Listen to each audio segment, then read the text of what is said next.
Welcome to Sleep Wealth Audio. Tonight's chapter is The Right to be Rich, from The Science of Getting Rich by Wallace D. Wattles.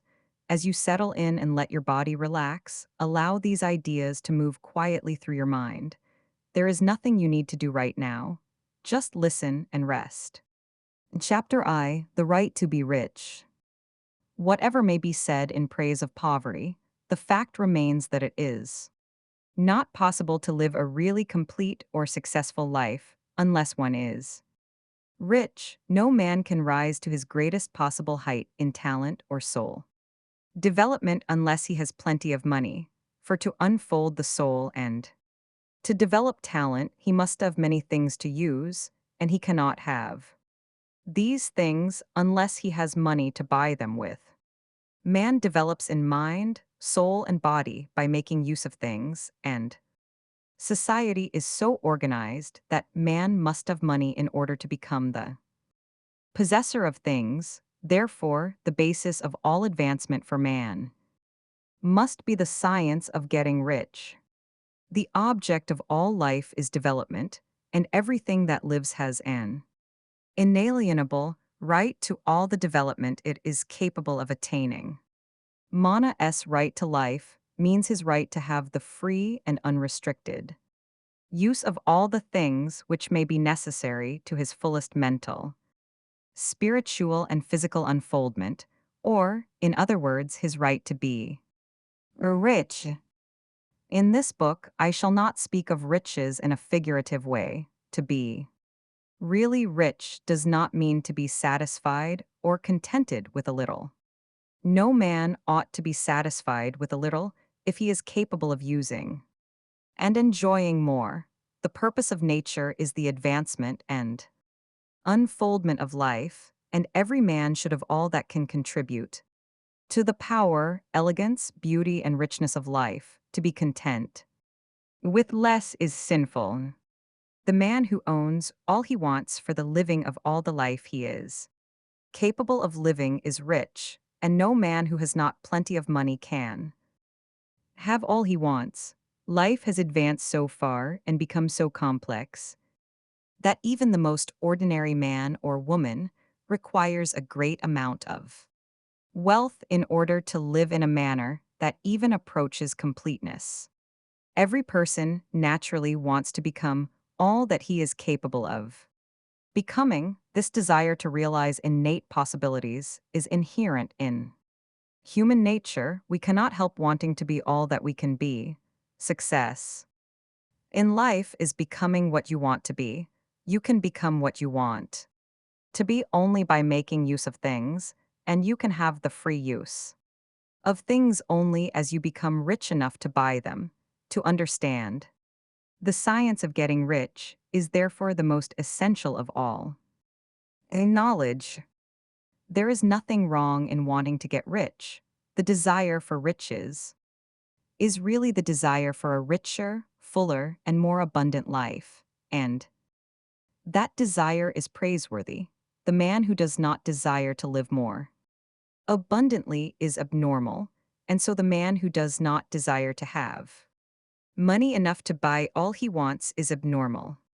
There are three motives for which we live. We live for the body, we live for the mind, and we live for the soul.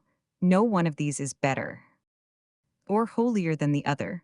All are alike desirable, and no one of this three, body, mind, or soul, can live fully if either of the others is cut short of full life and expression. It is not right or noble to live only for the soul and deny mind or body, and it is wrong to live for the intellect and deny body and soul. We are all acquainted with the loathsome consequences of living for the body and denying both mind and soul, and we see that real life means the complete expression of all that man can give forth through body, mind, and soul. Whatever he may say, no man can be really happy or satisfied unless his body is living fully in every function, and unless the same is true of his mind and his soul. Wherever there is unexpressed possibility or function not performed, there is unsatisfied desire. Desire is possibility-seeking expression, or function-seeking performance. Man cannot live fully in body without good food, comfortable clothing, and warm shelter, and without freedom from excessive toil. Rest and recreation are also necessary to his physical life. He cannot live fully in mind without books and time to study them, without opportunity for travel and observation, or without intellectual a companionship. To live fully in mind, he must have intellectual recreations and must surround himself with all the objects of art and beauty he is capable of using and appreciating. To live fully in soul, man must have love, and love is denied. The expression by poverty. Mana's highest happiness is found in the bestowal of benefits on those he loves. Love finds its most natural and spontaneous expression in giving. The man who has nothing to give cannot fill his place as a husband or father, as a citizen or as a man. It is in the use of material things that man finds full life for his body, develops his mind, and unfolds his soul. It is therefore of supreme importance to him that he should be rich. It is perfectly right that you should desire to be rich. If you are a normal man or woman, you cannot help doing so. It is perfectly right that you should give your best attention to the science of getting rich, for it is the noblest and most necessary of all studies. If you neglect this study, you are derelict in your duty to yourself, to God, and to humanity, for you can render God and humanity no greater service than to make the most of yourself. You are listening to Sleep Wealth Audio. This is There is a Science of Getting Rich from the Science of Getting Rich, written by Wallace D. Wattles in 1910. These words have guided countless minds toward clarity and abundance. Let your breath slow and let the reading begin. Chapter Roman 2. There is a science of getting rich. There is a science of getting rich, and it is an exact science like algebra or arithmetic. There are certain laws which govern the process of acquiring riches. Once these laws are learned and obeyed by any man, he will get rich with mathematical certainty. The ownership of money and property comes as a result of doing things in a certain way. Those who do things in this certain way, whether on purpose or accidentally, get rich, while those who do not do things in this certain way, no matter how hard they work or how able they are, they remain poor. It is a natural law that like causes always produce like effects, and therefore, any man or woman who learns to do things in this certain way will infallibly get rich. That the above statement is true is shown by the following facts. Getting rich is not a matter of environment, for, if it were, all the people in certain neighborhoods would become wealthy. The people of one city would all be rich, while those of other towns would all be poor.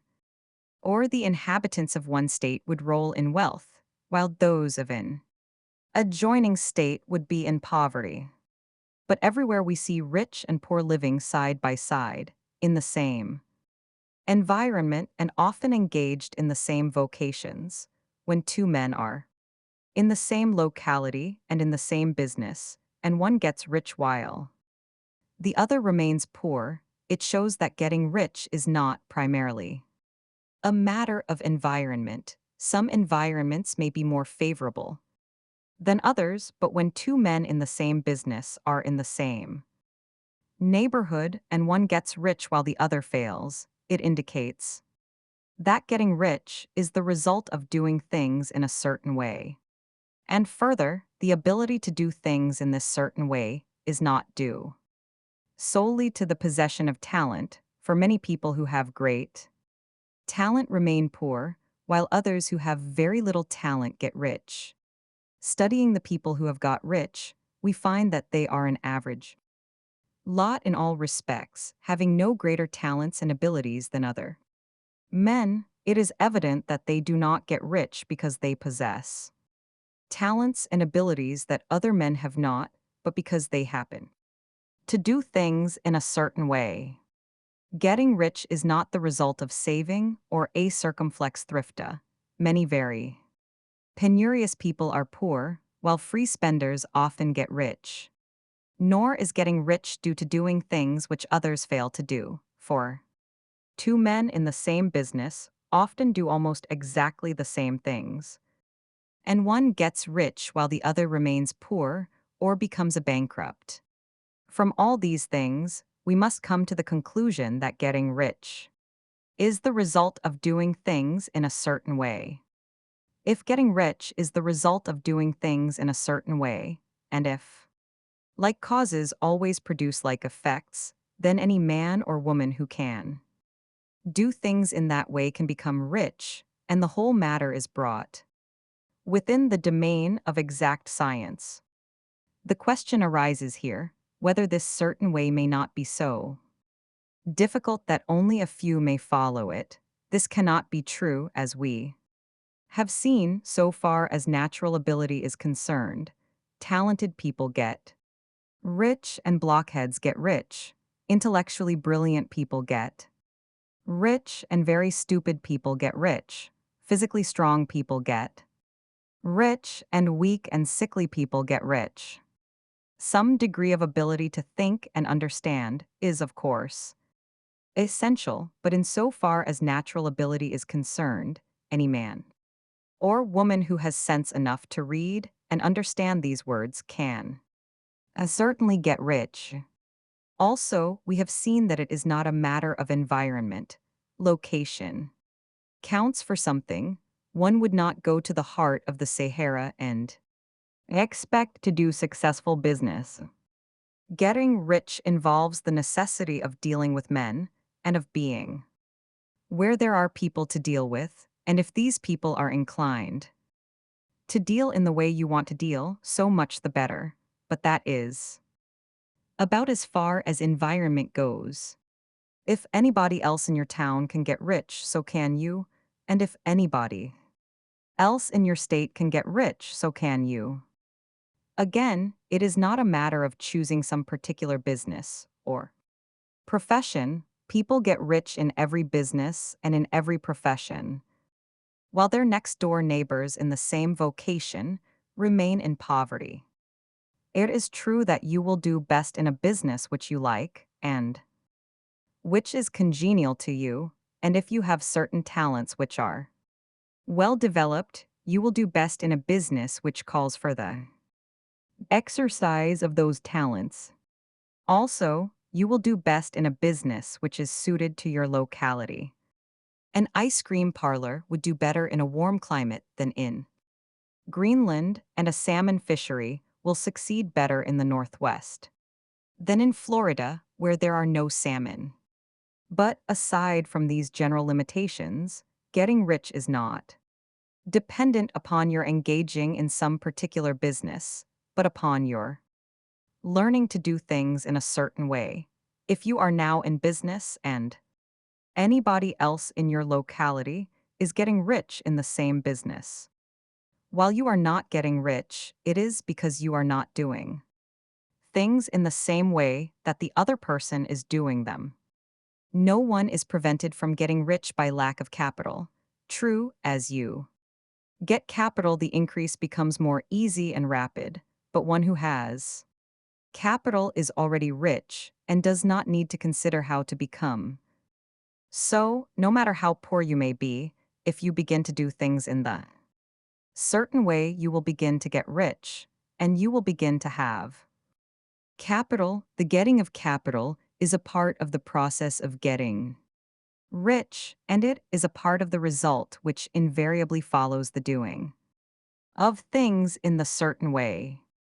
You may be the poorest man on the continent and be deeply in debt. You may have neither friends, influence, nor resources, but if you begin to do things in this way, you must infallibly begin to get rich, for like Causes must produce like effects. If you have no capital, you can get capital. If you are in the wrong business, you can get into the right business. If you are in the wrong location, you can go to the right location, and you can do so by beginning in your present business and in your present location to do things in the certain way which causes a success. Good evening. Tonight on Sleep Wealth Audio, we read Is Opportunity Monopolized? From The Science of Getting Rich by Wallace D. Wattles. The ideas ahead are simple, powerful, and best received in a quiet mind. Take a breath, close your eyes if you like, and let the words do their work. Chapter Roman 3 Is Opportunity Monopolized? No man is kept poor because opportunity has been taken away from him. Because other people have monopolized the wealth and have put a fence around it, you may be shut off from engaging in business in certain lines, but there are other channels open to you. Probably it would be hard for you to get control of any of the great railroad systems. That field is pretty well monopolized, but the electric railway business is still in its infancy and offers plenty of scope for enterprise. And it will be but a very few years until traffic and transportation through the air will become a great industry, and in all its branches will give employment to hundreds of thousands, and perhaps to millions of people. Why not turn your attention to the development of aerial transportation instead of competing with J. Hill and others for a chance in the steam railway world? It is quite true that if you are a workman in the employ of the steel trust, you have very little chance of becoming the owner of the plant in which you work, but it is also true that if you will commence to act in a certain way, you can soon leave the employ of the steel trust. You can buy a farm of from 10 to 40 acres and engage in business. As a producer of foodstuffs, there is great opportunity at this time for men who will live upon small tracts of land and cultivate the same intensively. Such men will certainly get rich. You may say that it is impossible for you to get the land, but I am going to prove to you that it is not impossible, and that you can certainly get a farm if you will go to work in a certain way. At different periods, the tide of opportunity sets in different directions according to the needs of the whole and the particular stage of social evolution which has been reached. At present, in America, it is setting toward agriculture and the allied industries and professions. Today, opportunity is open before the farmer in his line more than before the factory worker in his line. It is open before the businessman who supplies the farmer more than before the one who supplies the factory worker, and before the professional man who waits upon the farmer more than before the one who serves the working class. There is abundance of opportunity for the man who will go with the tide instead of trying to swim against it. So the factory workers, either as individuals or as a class, are not deprived of opportunity. The workers are not being circumflex kept down by their masters. They are not being circumflex grounda by the trusts and combinations of capital. As a class, they are where they are because they do not do things in a certain way.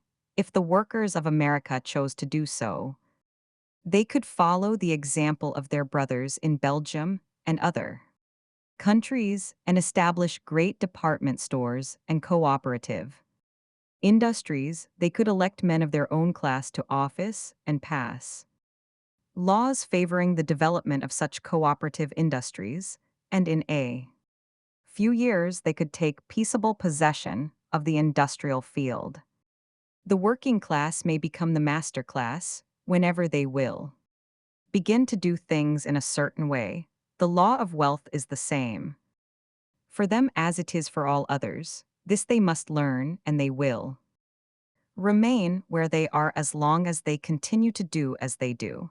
The individual worker, however, is not held down by the ignorance or the mental slothfulness of his class. He can follow the tide of opportunity to riches, and this book will tell him how. No one is kept in poverty by a shortness in the supply of riches. There is more than enough for all. A palace as large as the Capitol at Washington might be built for every family on earth from the building material in the United States alone, and under intensive cultivation. This country would produce wool, cotton, linen, and silk enough to clothe each person in the world. Finer than Solomon was arrayed in all his glory, together with food enough to feed them all luxuriously. The visible supply is practically inexhaustible, and the invisible supply really is inexhaustible. Everything you see on earth is made from one original substance, out of which all things proceed. New forms are constantly being made, and older ones are dissolving, but all are shapes assumed by one thing. There is no limit to the supply of formless stuff or original substance. The universe is made out of it, but it was not all used. In making the universe, the spaces in, through, and between the forms of the visible universe are permeated and filled with the original substance, with the formless stuff, with the raw material of all things. 10,000 times as much as has been made might still be made, and even then we should not have exhausted the supply of universal raw material. No man, therefore, is poor because nature is poor, or because there is not enough to go around. Nature is an inexhaustible storehouse of riches. The supply will never run short. Original substance is alive with creative energy and is constantly producing more forms. When the supply of building material is exhausted, more will be produced. When the soil is exhausted, so that foodstuffs and materials for clothing will no longer grow upon it, it will be renewed, or more soil will be made. When all the gold and silver has been dug from the earth, if man is still in such a stage of social development that he needs gold and silver, more will be produced from the formless. The formless stuff responds to the needs of man. It will not let him be without any good thing. This is true of man collectively. The race as a whole is always abundantly rich, and if individuals are poor, it is because they do not follow the certain way of doing things, which makes the individual man rich. The formless stuff is intelligent. It is stuff which thinks. It is alive and is always impelled toward more life. It is the natural and inherent impulse of life to seek to live more. It is the nature of intelligence to enlarge itself, and of consciousness to seek to extend its boundaries and find fuller expression. Universe of forms has been made by formless living substance, throwing itself into form in order to express itself more fully. The universe is a great living presence, always moving inherently toward more life and fuller functioning. Nature is formed for the advancement of life. Its impelling motive is the increase of life. For this cause, everything which can possibly minister to life is bountifully provided. There can be no lack unless God is to contradict himself and nullify his own works. You are not kept poor by lack in the supply of riches. It is a fact, which I shall demonstrate a little farther on, that even the resources of the formless supply are at the command of the man or woman who will act and think in a certain way. This is Sleep Wealth Audio. Tonight, the first principle in the science of getting rich, from the science of getting rich.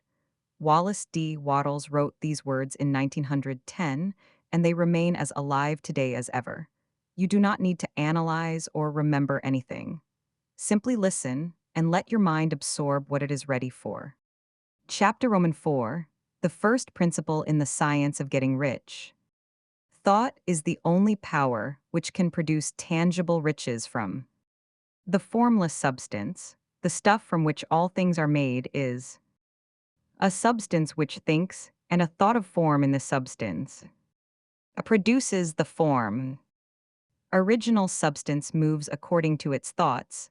Every form and process you see in nature is the visible expression of a thought in original substance. As the formless stuff thinks of a form it takes that form, as it thinks of a motion it makes that motion. That is the way all things were created. We live in a thought world which is part of the thought universe. The thought of a moving universe extended throughout formless substance, and the thinking stuff moving according to that thought took the form of systems of planets and maintains that form. Thinking substance takes the form of its thought and moves according to the thought, holding the idea of a circling system of suns and worlds. It takes the form of these bodies and moves them as it thinks. Thinking the form of a slow-growing oak tree, it moves accordingly and produces the tree, though centuries may be required to do the work. In creating, the formless seems to move according to the lines of motion it has established. The thought of an oak tree does not cause the instant formation of a full-grown tree, but it does start in motion the forces which will produce the tree along established lines of growth. Every thought of form held in thinking substance causes the creation of the form, but always, or at least generally, along lines of growth and action already established. The thought of a house of a certain construction, if it were impressed upon formless substance, might not cause the instant formation of the house, but it would cause the turning of creative energies already working in trade and commerce into such channels as to result in the speedy building of the house. And if there were no existing channels through which the creative energy could work, then the house would be formed directly from primal substance, without waiting for the slow processes of the organic and inorganic world. No thought of form can be impressed upon original substance without causing the creation of the form. Man is a thinking center and can originate thought. All the forms that man fashions with his hands must first exist in his thought. He cannot shape a thing until he has thought that thing. And so far man has confined his efforts wholly to the work of his hands. He has applied manual labor to the world of forms, seeking to change or modify those already existing. He has never thought of trying to cause the creation of new forms by impressing his thoughts upon a formless substance. When man has a thought form, he takes material from the forms of nature and makes an image of the form which is in his mind. He has, so far, made little or no effort to cooperate with formless intelligence, to work a circumflex with the Father. A circumflex, he has not dreamed that he can a circumflex do what he seeth the Father doing. A circumflex man reshapes and modifies existing forms by manual labor. He has given no attention to the question whether he may not produce things from formless substance by communicating his thoughts to it. We propose to prove that he may do so, to prove that any man or woman may do so, and to show how. As our first step, we must lay down three fundamental propositions. First, we assert that there is one original formless stuff, or substance from which all things are made. All the seemingly many elements are but different presentations of one element. All the many forms found in organic and inorganic nature are but different shapes made from the same stuff, and this stuff is thinking stuff. A thought held in it produces the form of the thought. Thought in. Thinking substance produces shapes. Man is a thinking center capable of original thought, if man can communicate his thought to original thinking substance, he can cause the creation or formation of the thing he thinks about. To summarize this, there is a thinking stuff from which all things are made, and which, in its original state, permeates, penetrates, and fills the interspaces of the universe. A thought in this substance produces the thing that is imaged by the thought. Man can form things in his thought, and, by impressing his thought upon formless substance, can cause the thing he thinks about to be created. It may be asked if I can prove these statements, and without going into details, I answer that I can do so, both by logic and experience. Reasoning back from the phenomena of form and thought, I come to one original thinking substance, and reasoning forward from this thinking substance, I come to Mana-S power to cause the formation of the thing he thinks about. And by experiment, I find the reasoning true, and this is my strongest and proof. If one man who reads this book gets rich by doing what it tells him to do, that is evidence in support of my claim. But if every man who does what it tells him to do gets rich, that is positive proof until some one goes through the process and fails. The theory is true until the process fails, and this process will not fail for every man who does exactly what this book tells him to do will get rich. I have said that men get rich by doing things in a certain way, and in order to do so, men must become able to think in a certain way. A Mana-S way of doing things is the direct result of the way he thinks about things. To do things in the way you want to do them, you will have to acquire the ability to think the way you want to think. This is the first step toward getting rich. To think what you want to think is to think truth, regardless of appearances. Every man has the natural and inherent power to think what he wants to think, but it requires far more effort to do so than it does to think the thoughts which are suggested by appearances. To think according to appearances is easy. To think truth regardless of appearances is laborious and requires the expenditure of more power than any other work man is called upon to perform. There is no labor from which most people shrink as they do from that of sustained and consecutive thought. It is the hardest work in the world. This is especially true when truth is contrary to appearances. Every appearance in the visible world tends to produce a corresponding form in the mind which observes it, and this can only be prevented by holding the thought of the truths. To look upon the appearance of disease will produce the form of disease in your own mind and ultimately in your body, unless you hold this thought of the truth, which is that there is no disease, it is only an appearance, and the reality is health. To look upon the appearances of poverty will produce corresponding forms in your own mind, unless you hold to the truth that there is no poverty, there is only abundance. To think health when surrounded by the appearances of disease, or to think riches when in the midst of appearances of poverty, requires power, but he who acquires this power becomes a mastermind. He can conquer fate, he can have what he wants. This power can only be acquired by getting hold of the basic fact which is behind all appearances, and that fact is that there is one thinking substance from which and by which all things are made. Then we must grasp the truth that every thought held in this substance becomes a form, and that man can so impress his thoughts upon it as to cause them to take form and become visible things. When we realize this, we lose all doubt and fear, for we know that we can create what we want to create, we can get what we want to have, and can become what we want to be.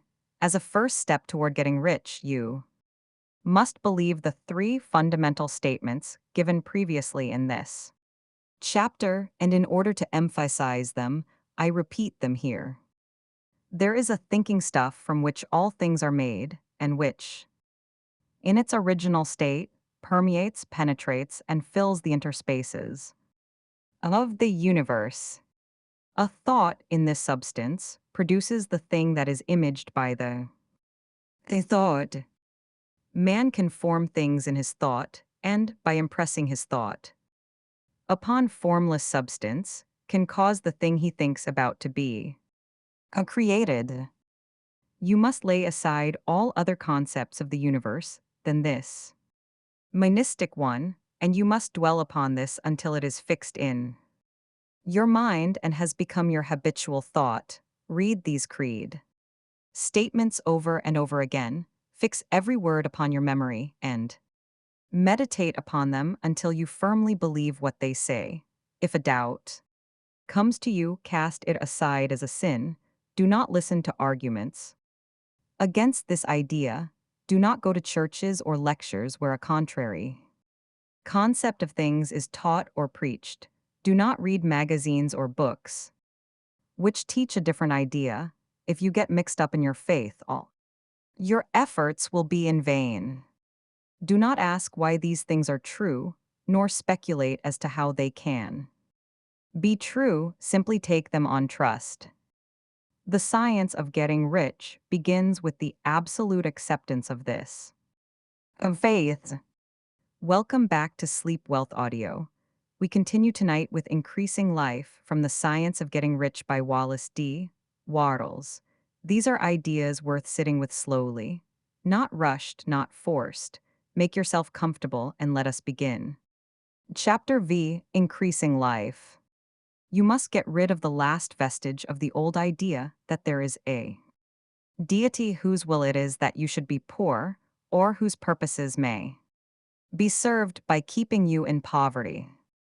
The intelligent substance which is all, and in all, and which lives in all and lives in you is a consciously living substance. Being a consciously living substance, it must have the natural and inherent desire of every living intelligence for increase of life. Every living thing must continually seek for the enlargement of its life, because life, in the mere act of living, must increase itself. A seed dropped into the ground springs into activity, and in the act of living produces 100 more seeds. Life, by living, multiplies itself. It is forever becoming more. It must do so if it continues to be at all. Intelligence is under this same necessity for continuous increase. Every thought we think makes it necessary for us to think another. Thought consciousness is continually expanding.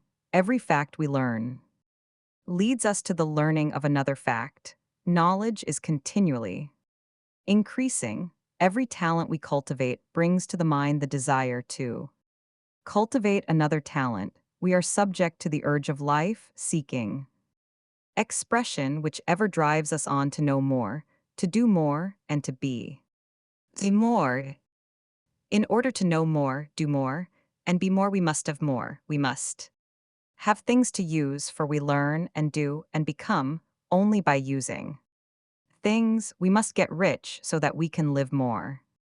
The desire for riches is simply the capacity for larger life seeking fulfillment. Every desire is the effort of an unexpressed possibility to come into action.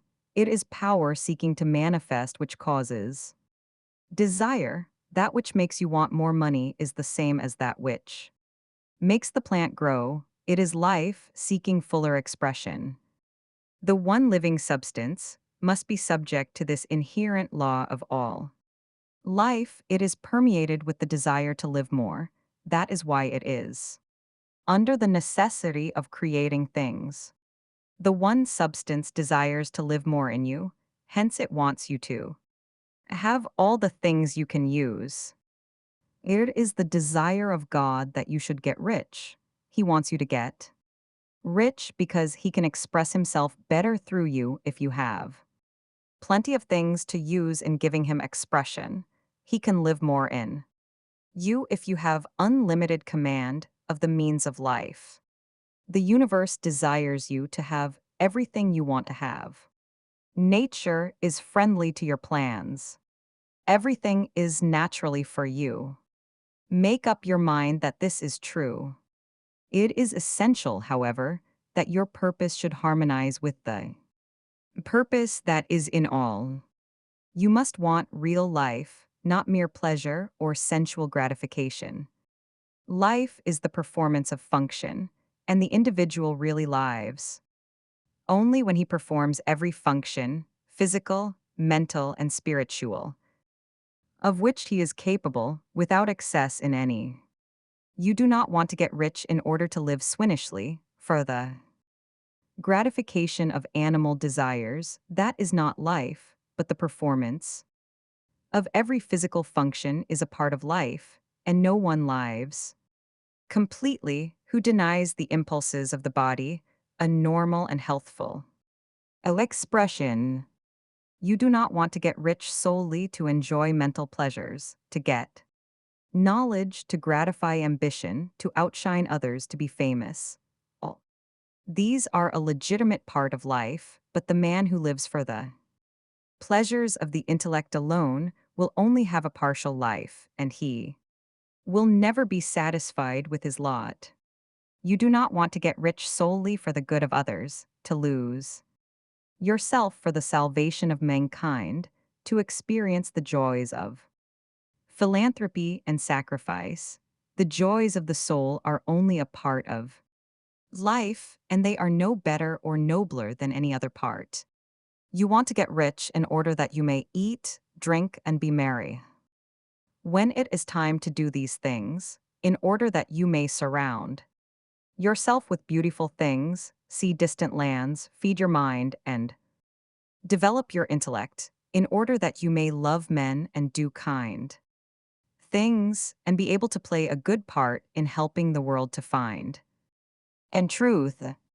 But remember that extreme altruism is no better and no nobler than extreme selfishness. Both are mistakes.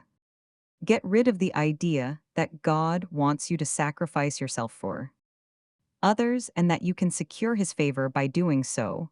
God requires nothing of the kind. What he wants is that you should make the most of yourself for yourself and for others, and you can help others more by making the most of yourself than in any other way. You can make the most of yourself only by getting rich, so it is right and praiseworthy that you should give your first and best thought to the work of acquiring wealth.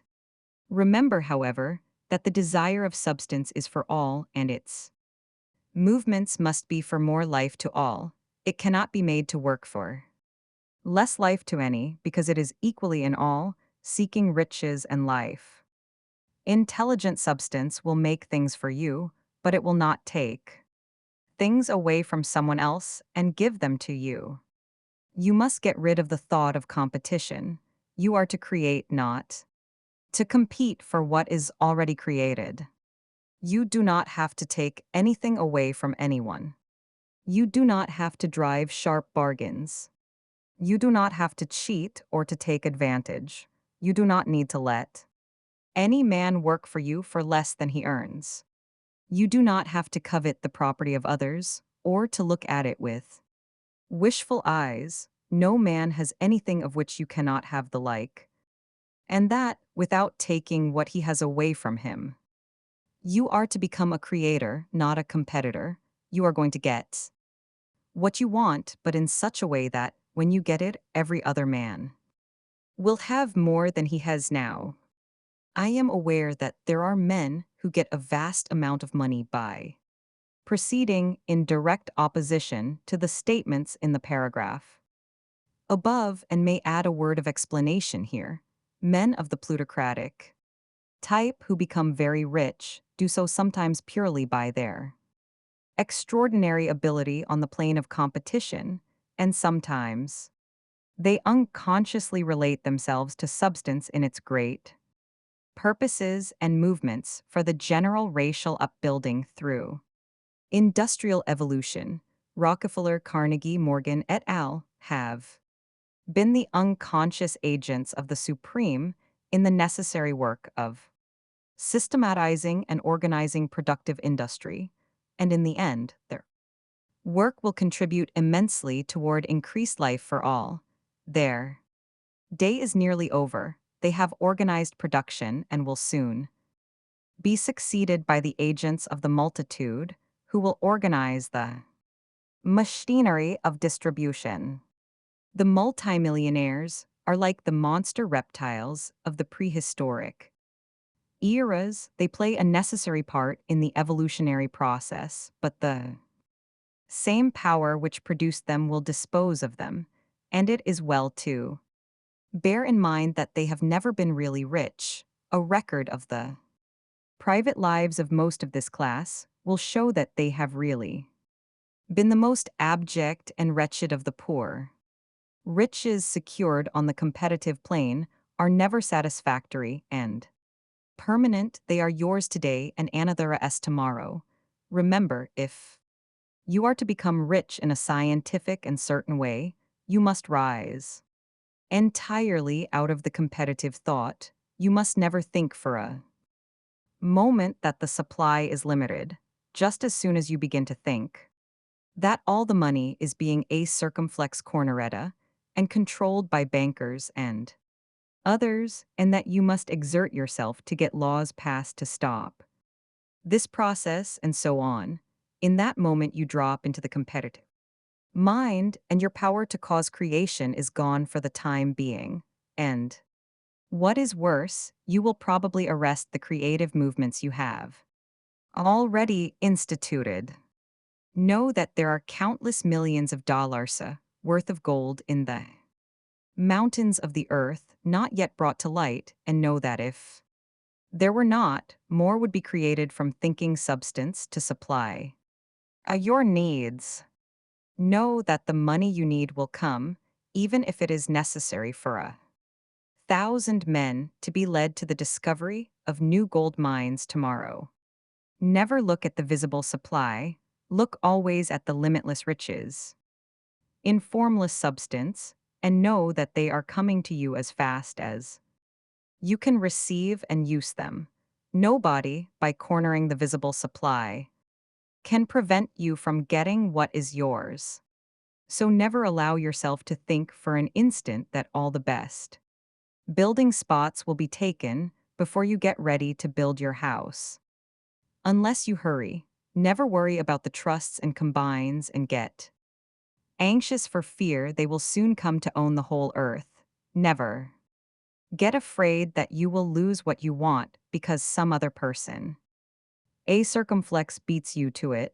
A circumflex that cannot possibly happen. You are not seeking anything that is possessed by anybody else. You are causing what you want to be created from formless substance, and the supply is without limits. Stick to the formulated statement. There is a thinking stuff from which all things are made, and which, in its original state, permeates, penetrates, and fills the interspaces of the universe. A thought in this substance produces the thing that is imaged by the thought. Man can form things in his thought, and, by impressing his thought upon formless substance, can cause the thing he thinks about to be created. Welcome to Sleep Wealth Audio. Tonight's chapter is How Riches Come to You, from The Science of Getting Rich by Wallace D. Wattles. As you settle in and let your body relax, allow these ideas to move quietly through your mind. There is nothing you need to do right now. Just listen and rest. Chapter VI, How Riches Come to You. When I say that you do not have to drive sharp bargains, I do not mean that you do not have to drive any bargains at all, or that you are above the necessity for having any dealings with your fellow men. I mean that you will not need to deal with them unfairly. You do not have to get something for nothing, but can give to every man more than you take from him. You cannot give every man more in cash market value than you take from him, but you can give him more in use value than the cash value of the thing you take from him. The paper, ink, and other material in this book may not be worth the money you paid for it, but if the ideas suggested by it bring you thousands of dollars, you have not been wronged by those who sold it to you. They have given you a great use value for a small cash value. Let us suppose that I own a picture by one of the great artists, which, in any civilized community, is worth thousands of dollars. I take it to Baffin Bay and by a circumflex salesmanship, induce an Eskimo to give a bundle of furs worth $500 for it. I have really wronged him, for he has no use for the picture. It has no use value to him. It will not add to his a life. But suppose I give him a gun worth $50 for his furs, then he has made a good bargain. He has use for the gun, it will get him many more furs. And much food, it will add to his life in every way, it will make him rich. When you rise from the competitive to the creative plane, you can scan your business transactions very strictly, and if you are selling any man anything which does not add more to his life than the thing he gives you in exchange, you can afford to stop it. You do not have to beat anybody in business. And if you are in a business which does beat people, get out of it at once. Give every man more in use value than you take from him in cash value, then you are adding to the life of the world by every business a transaction.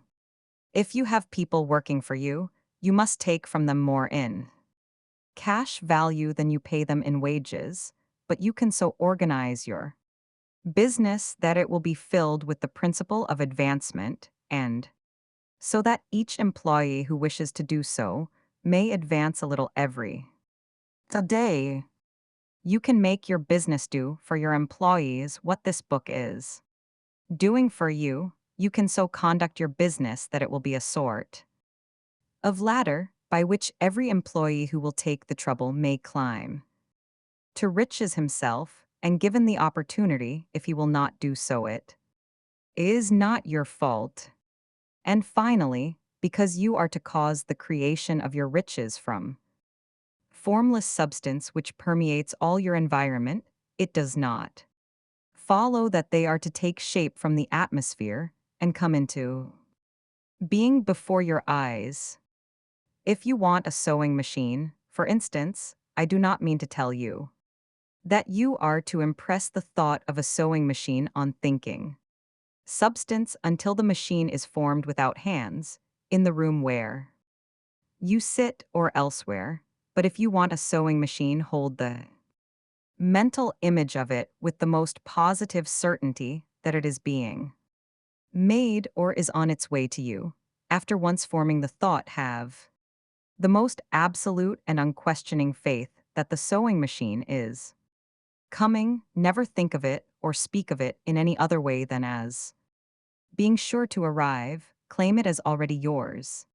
It will be brought to you by the power of the supreme intelligence acting upon the minds of men. If you live in Maine, it may be that a man will be brought from Texas or Japan to engage in some transaction, which will result in your getting what you want. If so, the whole matter will be as much to that man's advantage as it is to yours. Do not forget for a moment that the thinking substance is through all, in all, communicating with all, and can influence all. The desire of thinking substance for fuller life and better living has caused the creation of all the sewing machines already made, and it can cause the creation of millions more, and will, whenever men set it in motion by desire and faith, and by acting in a certain way. You can certainly have a sewing machine in your house, and it is just as certain that you can have any other thing or things which you want, and which you will use for the advancement of your own life and the lives of others. You need not hesitate about asking largely. A circumflex it is your Father a s. Pleasure to give you the kingdom, a circumflex said Jesus. Original substance wants to live all that is possible in you, and wants you to have all that you can, or will use for the living of the most abundant life. If you fix upon your consciousness the fact that the desire you feel for the possession of riches is one with the desire of omnipotence for more complete expression, your faith becomes invincible. Once I saw a little boy sitting at a piano and vainly trying to bring harmony out of the keys, and I saw that he was grieved and provoked by his inability to play real music. I asked him the cause of his vexation, and he answered, A circumflex I can feel the music in me, but I canna t. Make my hands go right. A circumflex the music in him was the urge of original substance containing all the possibilities of all life, all that there is of music was seeking expression through the child. God, the one substance, is trying to live and do and enjoy things. Through humanity, he is saying, A circumflex I want hands to build wonderful structures, to play divine harmonies, to paint glorious pictures. I want feet to run my errands, eyes to see my beauties, tongues to tell mighty truths and to sing marvelous songs, a circumflex and so on. All that there is of possibility is seeking expression through men. God wants those who can play music to have pianos and every other instrument, and to have the means to cultivate their talents to the fullest extent. He wants those who can appreciate beauty to be able to surround themselves with beautiful things. He wants those who can discern truth to have every opportunity to travel and observe. He wants those who can appreciate dress to be beautifully clothed, and those who can appreciate good food to be luxuriously fed. He wants all these things because it is himself that enjoys and appreciates them. It is God who wants to play and sing and enjoy beauty and proclaim truth and wear fine clothes and eat good foods. A circumflex it is God that worketh in you to will and to do. A circumflex said Paul. The desire you feel for riches is the infinite, seeking to express himself in you, as he sought to find expression in the little boy at the piano. So you need not hesitate to ask largely. Your part is to focalize and express the desires of God. This is a difficult point with most people. They retain something of the old idea that poverty and self-sacrifice are pleasing to God. They look upon poverty as a part of the plan, a necessity of nature. They have the idea that God has finished his work and made all that he can make, and that the majority of men must stay poor because there is not enough to go around. They hold to so much of this erroneous thought that they feel ashamed to ask for wealth. They try not to want more than a very modest competence, just enough to make them fairly comfortable. I recall now the case of one student who was told that he must get in mind a clear picture of the things he desired, so that the creative thought of them might be impressed on formless substance. He was a very poor man, living in a rented house, and having only what he earned from day to day, and he could not grasp the fact that all wealth was his. So, after thinking the matter over, he decided that he might reasonably ask for a new rug for the floor of his best room, and an anthracite coal stove to heat the house during the cold weather. Following the instructions given in this book, he obtained these things. In a few months, and then it dawned upon him that he had not asked. Enough, he went through the house in which he lived and planned all the improvements he would like to make in it. He mentally added a bay window here and a room there, until it was complete in his mind as his ideal home, and then he planned its furnishings. Holding the whole picture in his mind, he began living in the certain way and moving toward what he wanted, and he owns the house now and is rebuilding it after the form of his mental image. And now, with still larger faith, he is going on to get greater things. It has been unto him according to his faith, and it is so with you and with all of us. You are listening to Sleep Wealth Audio. This is Gratitude from the Science of Getting Rich. Written by Wallace D. Wattles in 1910, these words have guided countless minds toward clarity and abundance. Let your breath slow and let the reading begin. Chapter Romans 7, Gratitude. The illustrations given in the last chapter will have conveyed to the reader the fact that the first step toward getting rich is to convey the idea of your wants to the formless substance. This is true, and you will see that in order to do so, it becomes necessary to relate yourself to the formless intelligence in a harmonious way. To secure this harmonious relation is a matter of such primary and vital importance that I shall give some space to its discussion here, and give you instructions which, if you will follow them, will be certain to bring you into perfect unity of mind with God. The whole process of mental adjustment and atonement can be summed up in one word: gratitude.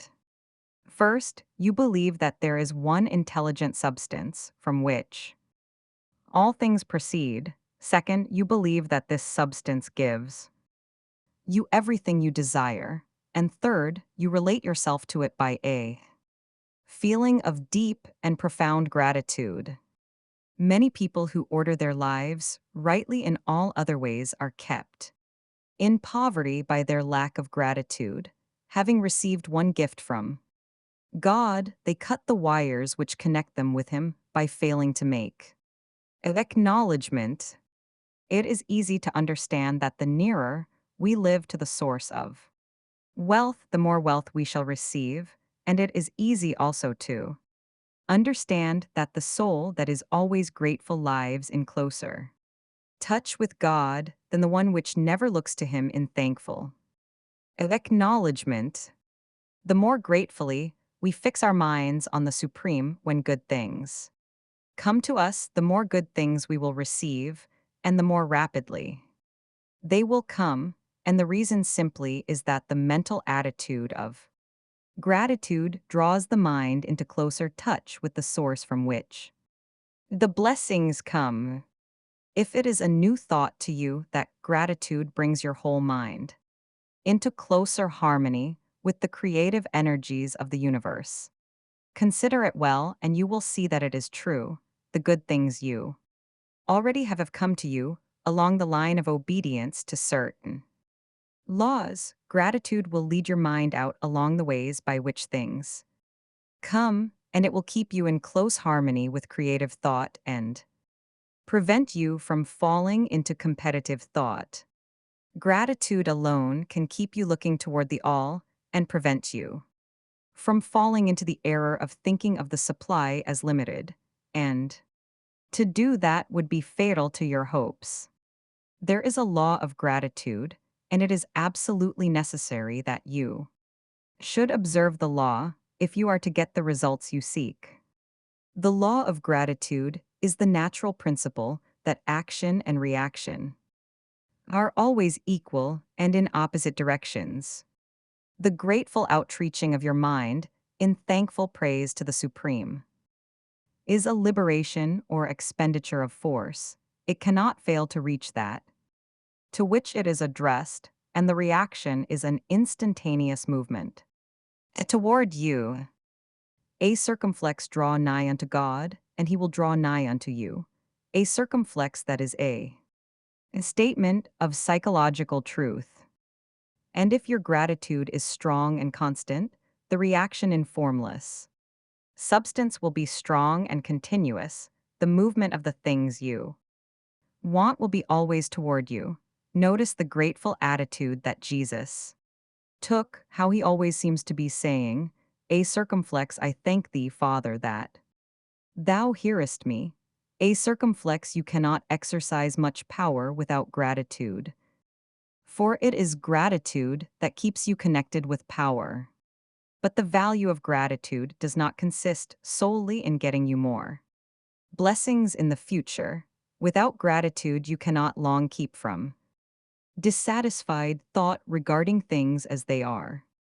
The moment you permit your mind to dwell with dissatisfaction upon things as they are, you begin to lose ground. You fix attention upon the common, the ordinary, the poor, and the squalid and mean, and your mind takes the form of these things. Then you will transmit these forms or mental images to the formless, and the common, the poor, the squalid, and mean will come to you. To permit your mind to dwell upon the inferior is to become inferior, and to surround yourself with inferior things. On the other hand, to fix your attention on the best is to surround yourself with the best and to become the best. The creative power within us makes us into the image of that to which we give our attention. We are thinking substance, and thinking substance always takes the form of that which it thinks about. The grateful mind is constantly fixed upon the best, therefore it tends to become the best. It takes the form or character of the best and will receive the best. Also, faith is born of gratitude. The grateful mind continually expects good things, and expectation becomes faith, the reaction of gratitude. Upon one's own mind produces faith, and every outgoing wave of grateful thanksgiving increases faith. He who has no feeling of gratitude cannot long retain a living faith, and without a living faith you cannot get rich by the creative method, as we shall see in the following chapters. It is necessary, then, to cultivate the habit of being grateful for every good thing that comes to you, and to give thanks continuously. And because all things have contributed to your advancement, you should include all things in your gratitude. Do not waste time thinking or talking about the shortcomings or wrong actions of plutocrats or trust magnates. Their organization of the world has made your opportunity. All you get really comes to you.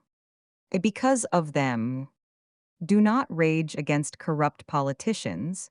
If it were not for politicians, we should fall into anarchy, and your opportunity would be greatly lessened.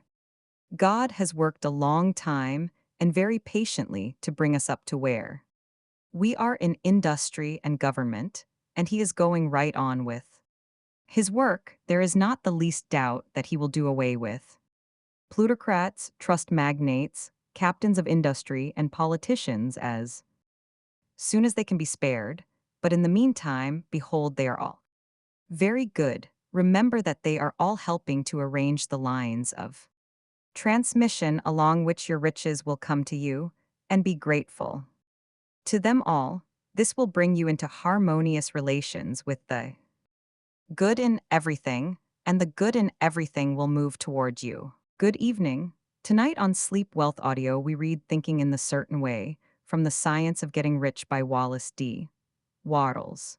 The ideas ahead are simple, powerful, and best received in a quiet mind. Take a breath, close your eyes if you like, and let the words do their work. Chapter Roman 8, Thinking in the Certain Way.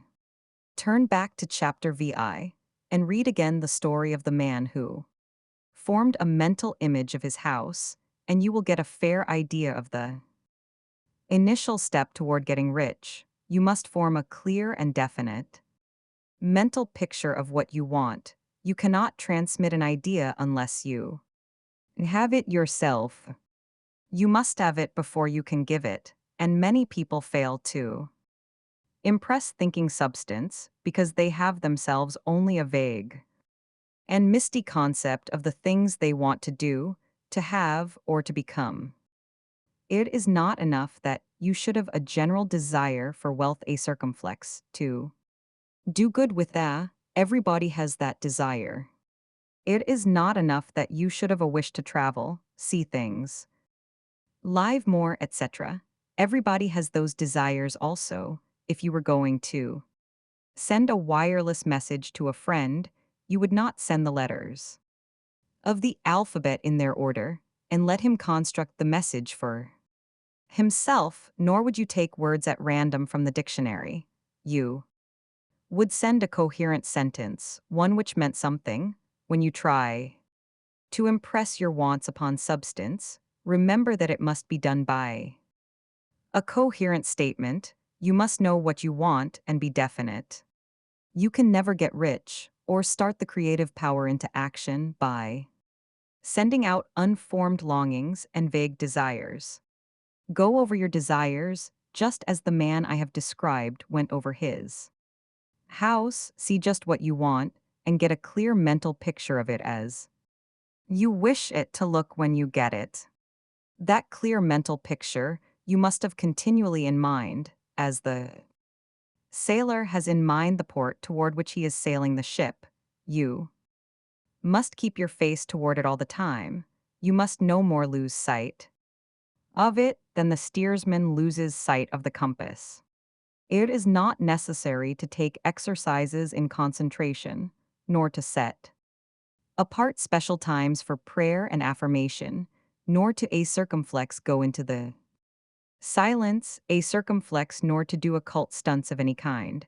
These things are well enough, but all you need is to know what you want, and to want it badly. Enough so that it will stay in your thoughts. Spend as much of your leisure time as you can in contemplating your picture, but no one needs to take exercises to concentrate his mind on a thing which he really wants. It is the things you do not really care about which require effort to fix your attention upon them. And unless you really want to get rich, so that the desire is strong enough to hold your thoughts directed to the purpose as the magnetic pole holds the needle of the compass, it will hardly be worthwhile for you to try to carry out the instructions given in this book. The methods herein set forth are for people whose desire for riches is strong enough to overcome mental laziness and the love of ease, and make them work. The more clear and definite you make your picture, then, and the more you dwell upon it, bringing out all its delightful details, the stronger your desire will be, and the stronger your desire, the easier it will be to hold your mind fixed upon the picture of what you want.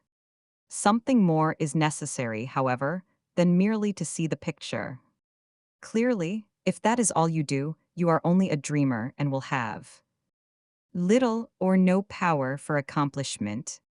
Behind your clear vision must be the purpose to realize it, to bring it out in tangible expression. And behind this purpose must be an invincible and unwavering faith that the thing is already yours, that it is a circumflex at handa, and you have only to take possession of it. Live in the new house mentally until it takes form around you. Physically, in the mental realm, enter at once into full enjoyment of the things you want.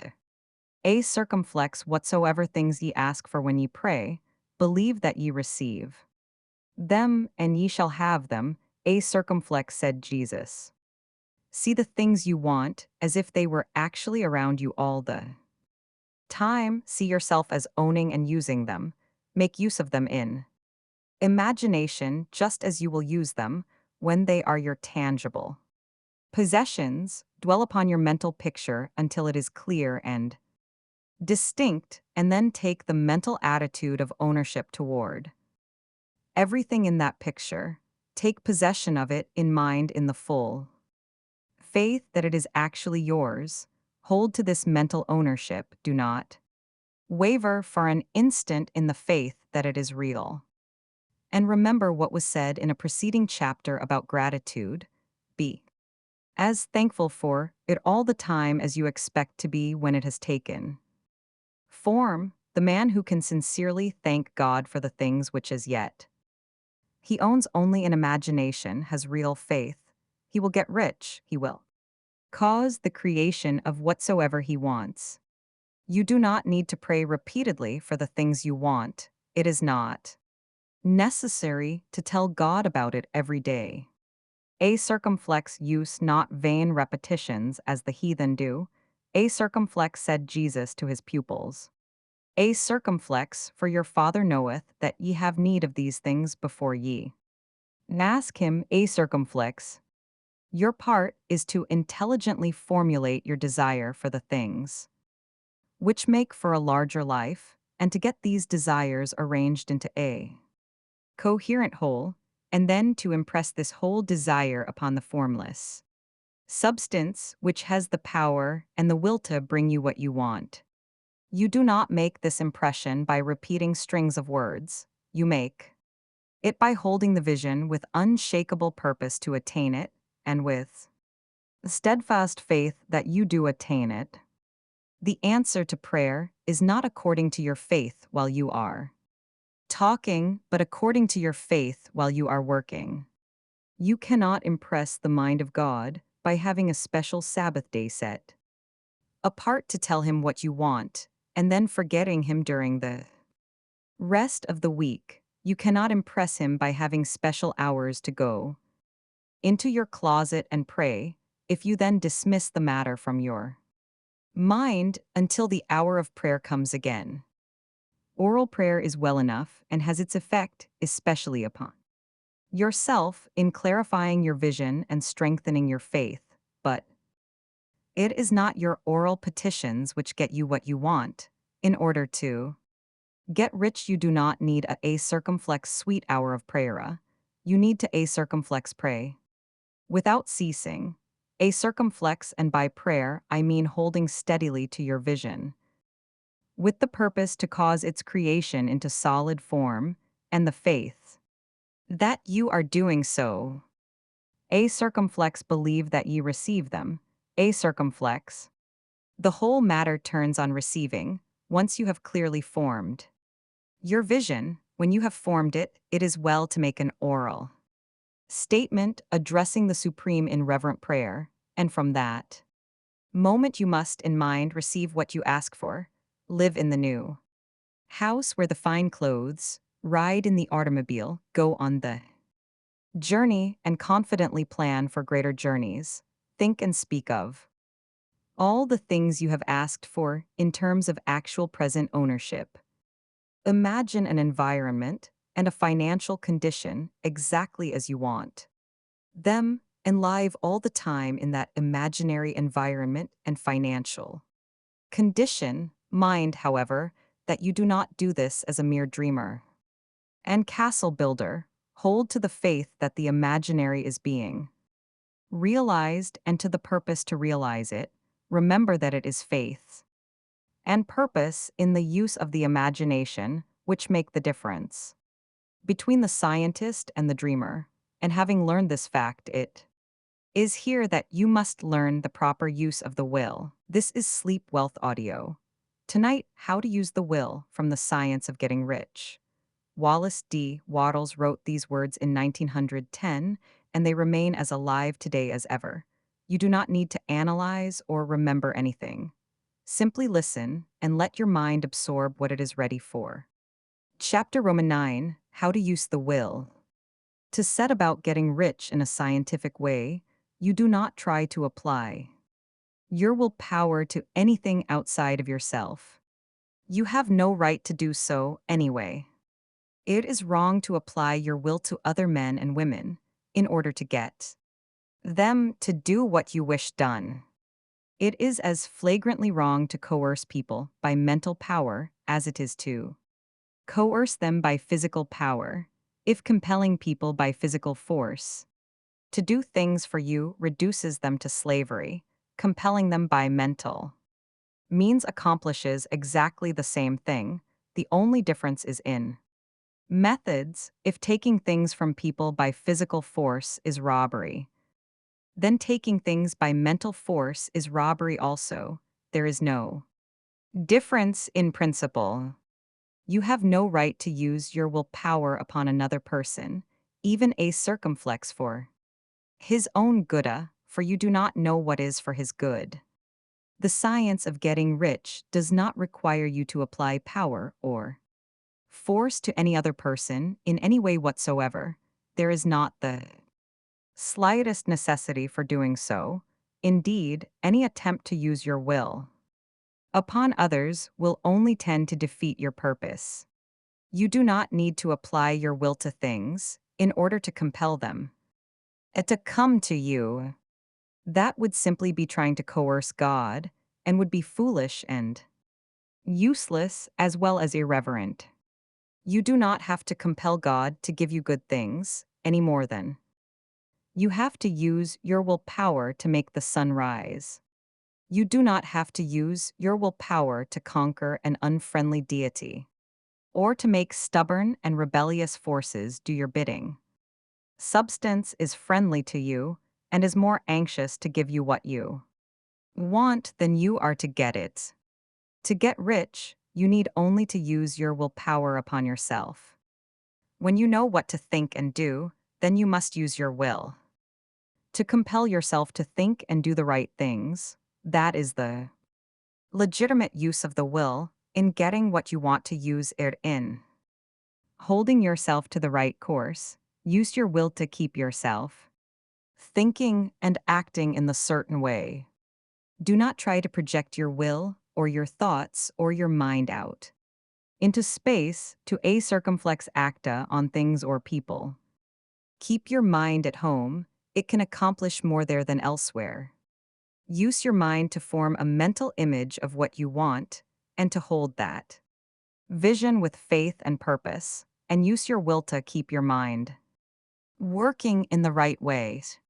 The more steady and continuous your faith and purpose, the more rapidly you will get rich because you will make only positive impressions upon substance, and you will not neutralize or offset them by negative impressions. The picture of your desires, held with faith and purpose, is taken up by the formless and permeates it to great distances throughout the universe for all I know.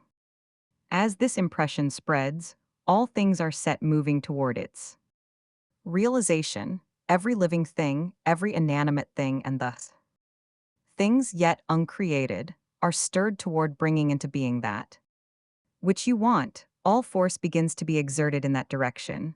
All things begin to move toward you. The minds of people everywhere are influenced toward doing the things necessary to the fulfilling of your desires, and they work for you unconsciously. But you can check all this by starting a negative impression in the formless substance. Doubt or unbelief is as certain to start a movement away from you as faith and purpose are to start one toward you. It is by not understanding this that most people who try to make use of a circumflex mental scientia in getting rich make their failure. Every hour and moment you spend in giving heed to doubts and fears, every hour you spend in worry, every hour in which your soul is possessed by unbelief, sets a current away from you in the whole domain of intelligent substance. All the promises are unto them that believe, and unto them only. Notice how insistent Jesus was upon this point of belief, and now you know the reason why. Since belief is all important, it behooves you to guard your thoughts. And as your beliefs will be shaped to a very great extent by the things you observe and think about, it is important that you should command your attention. And here the will comes into use, for it is by your will that you determine upon what things your attention shall be fixed. If you want to become rich, you must not make a study of poverty. Things are not brought into being by thinking about their opposites. Health is never to be attained by studying disease and thinking about disease. Righteousness is not to be promoted by studying sin and thinking about sin, and no one ever got rich by studying poverty and thinking about poverty. Medicine as a science of disease has increased disease. Religion as a science of sin has promoted sin, and economics as a study of poverty will fill the world with wretchedness and want. Do not talk about poverty. Do not investigate it or concern yourself with it. Never mind what its causes are. You have nothing to do with them. What concerns you is the cure. Do not spend your time in charitable work or charity movements. All charity only tends to perpetuate the wretchedness it aims to eradicate. I do not say that you should be hard-hearted or unkind and refuse to hear the cry of need, but you must not try to eradicate poverty in any of the conventional ways. Put poverty behind you and put all that pertains to it behind you, and a circumflex make good. A circumflex. Get rich, that is the best way you can help the poor.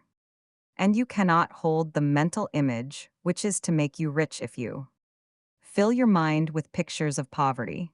Do not read books or papers which give circumstantial accounts of the wretchedness of the tenement dwellers, of the horrors of child labor, and so on. Do not read anything which fills your mind with gloomy images of want and suffering. You cannot help the poor in the least by knowing about these things, and the widespread knowledge of them does not tend at all to do away with poverty. What tends to do away with poverty is not the getting of pictures of poverty into your mind, but getting pictures of wealth into the minds of the poor. You are not deserting the poor in their misery when you refuse to allow your mind to be filled with pictures of that misery. Poverty can be done away with, not by increasing the number of well-to-do people who think about poverty, but by increasing the number of poor people who propose with faith to get rich.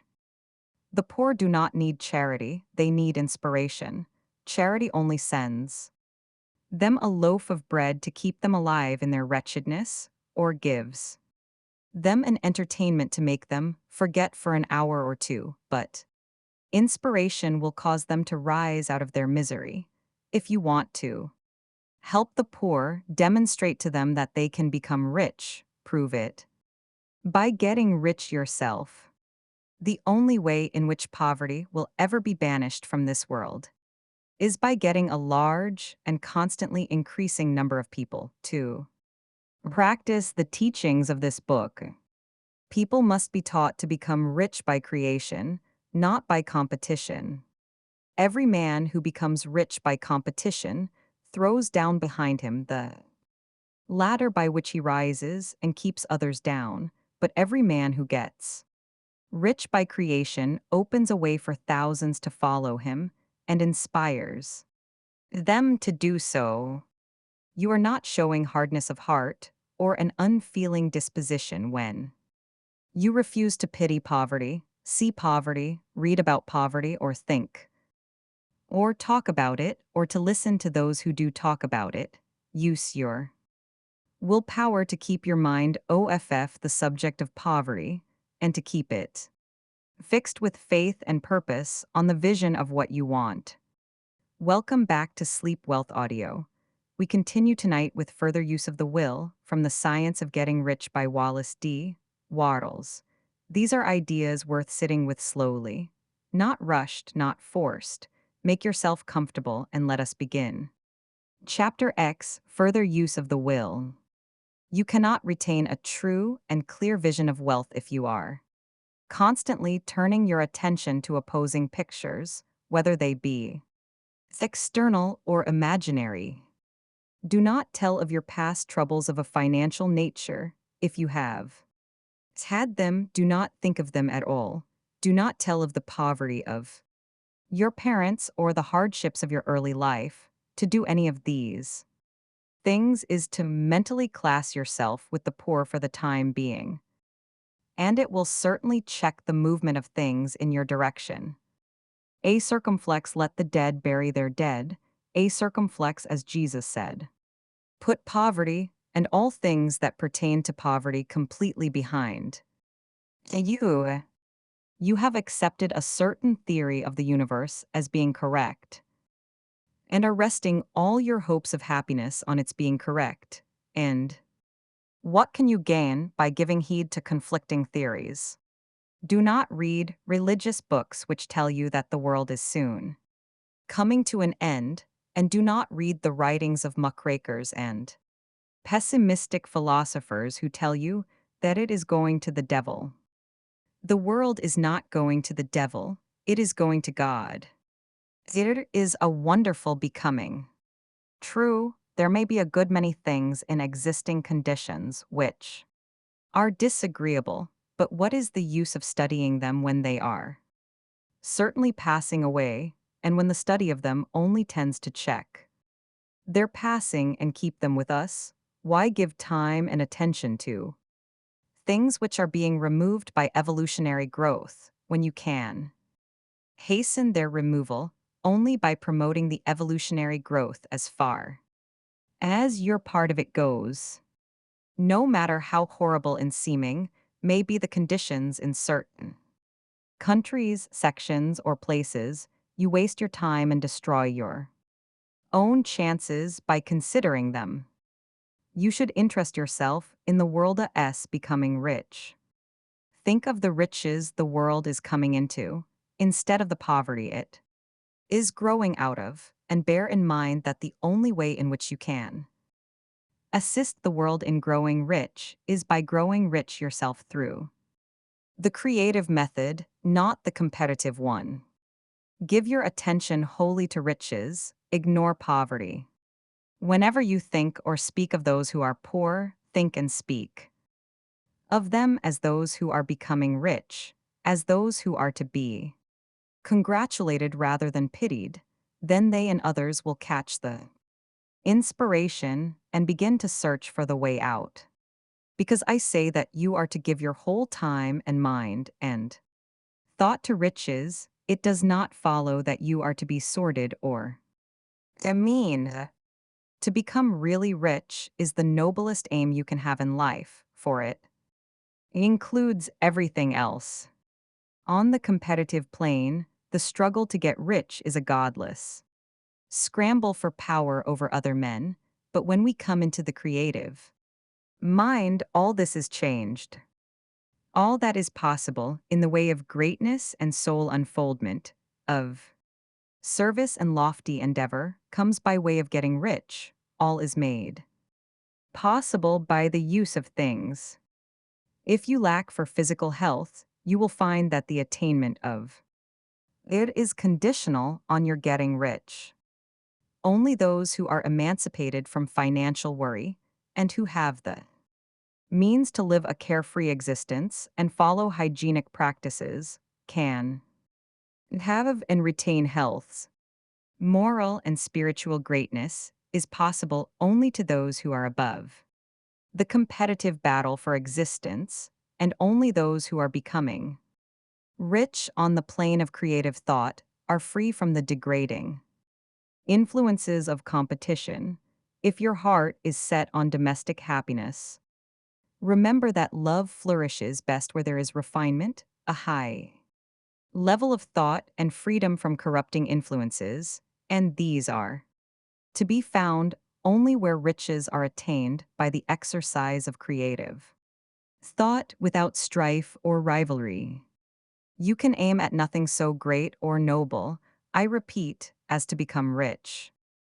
And you must fix your attention upon your mental picture of riches, to the exclusion of all that may tend to dim or obscure the vision. You must learn to see the underlying truth in all things. You must see, beneath all seemingly wrong conditions, the great one life ever moving forward toward fuller expression and more complete happiness. It is the truth that there is no such thing as poverty, that there is only wealth. Some people remain in poverty because they are ignorant of the fact that there is wealth for them, and these can best be taught by showing them the way to affluence in your own person and practice. Others are poor because, while they feel that there is a way out, they are too intellectually indolent to put forth the mental effort necessary to find that way and travel it, and for these the very best thing you can do is to arouse their desire by showing them the happiness that comes from being rightly rich. Others still are poor because, while they have some notion of science, they have become so swamped and lost in the maze of metaphysical and occult theories that they do not know which road to take. They try a mixture of many systems and fail in all. For these, again, the very best thing to do is to show the right way in your own person, and practice. An ounce of doing things is worth a pound of theorizing. The very best thing you can do for the whole world is to make the most of yourself.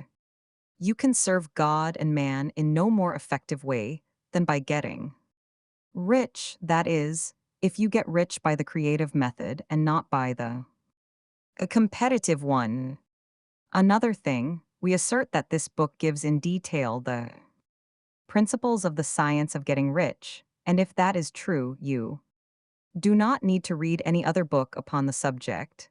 This may sound narrow and egotistical, but consider, there is no more scientific method of computation in mathematics than by addition, subtraction, multiplication, and division. No other method is possible.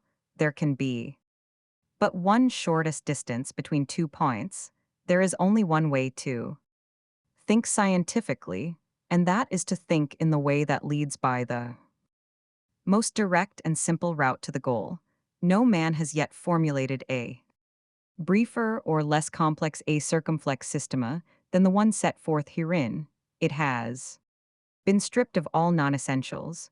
When you commence on this, lay all others aside, put them out of your mind altogether. Read this book every day, keep it with you, commit it to memory, and do not think about other a circumflex systemsa and theories. If you do, you will begin to have doubts and to be uncertain and wavering in your thought, and then you will begin to make failures.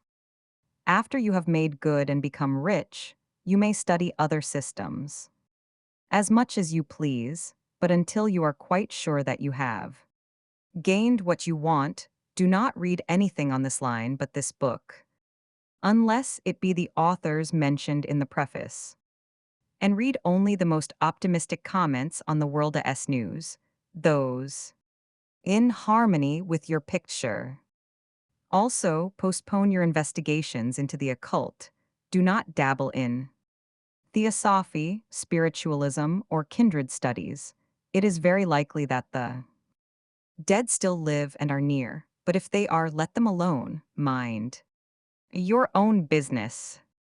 Wherever the spirits of the dead may be, they have their own work to do and their own problems to solve, and we have no right to interfere with them. We cannot help them, and it is very doubtful whether they can help us or whether we have any right to trespass upon their time.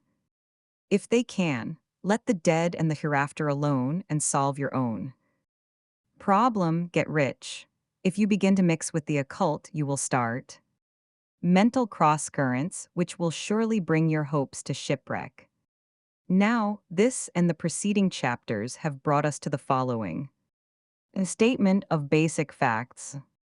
There is a thinking stuff from which all things are made, and which, in its original state, permeates, penetrates, and fills the interspaces of the universe. A thought in this substance produces the thing that is imaged by the thought. Man can form things in his thought, and, by impressing his thought upon formless substance, can cause the thing he thinks about to be created. In order to do this, man must pass from the competitive to the creative mind. He must form a clear mental picture of the things he wants and hold this picture in his thoughts with the fixed purpose to get what he wants and the unwavering faith that he does get what he wants, closing his mind against all that may tend to shake his purpose, dim his vision, or quench his faith. And in addition to all this, we shall now see that he must live and act in a certain way. Welcome to Sleep Wealth Audio.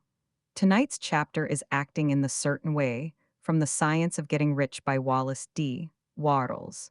As you settle in and let your body relax, allow these ideas to move quietly through your mind. There is nothing you need to do right now. Just listen and rest. Chapter Roman 11, Acting in the Certain Way. Thought is the creative power, or the impelling force which causes the creative power to act. Thinking in a certain way will bring riches to you, but you must not rely upon thought alone, paying no attention to personal action.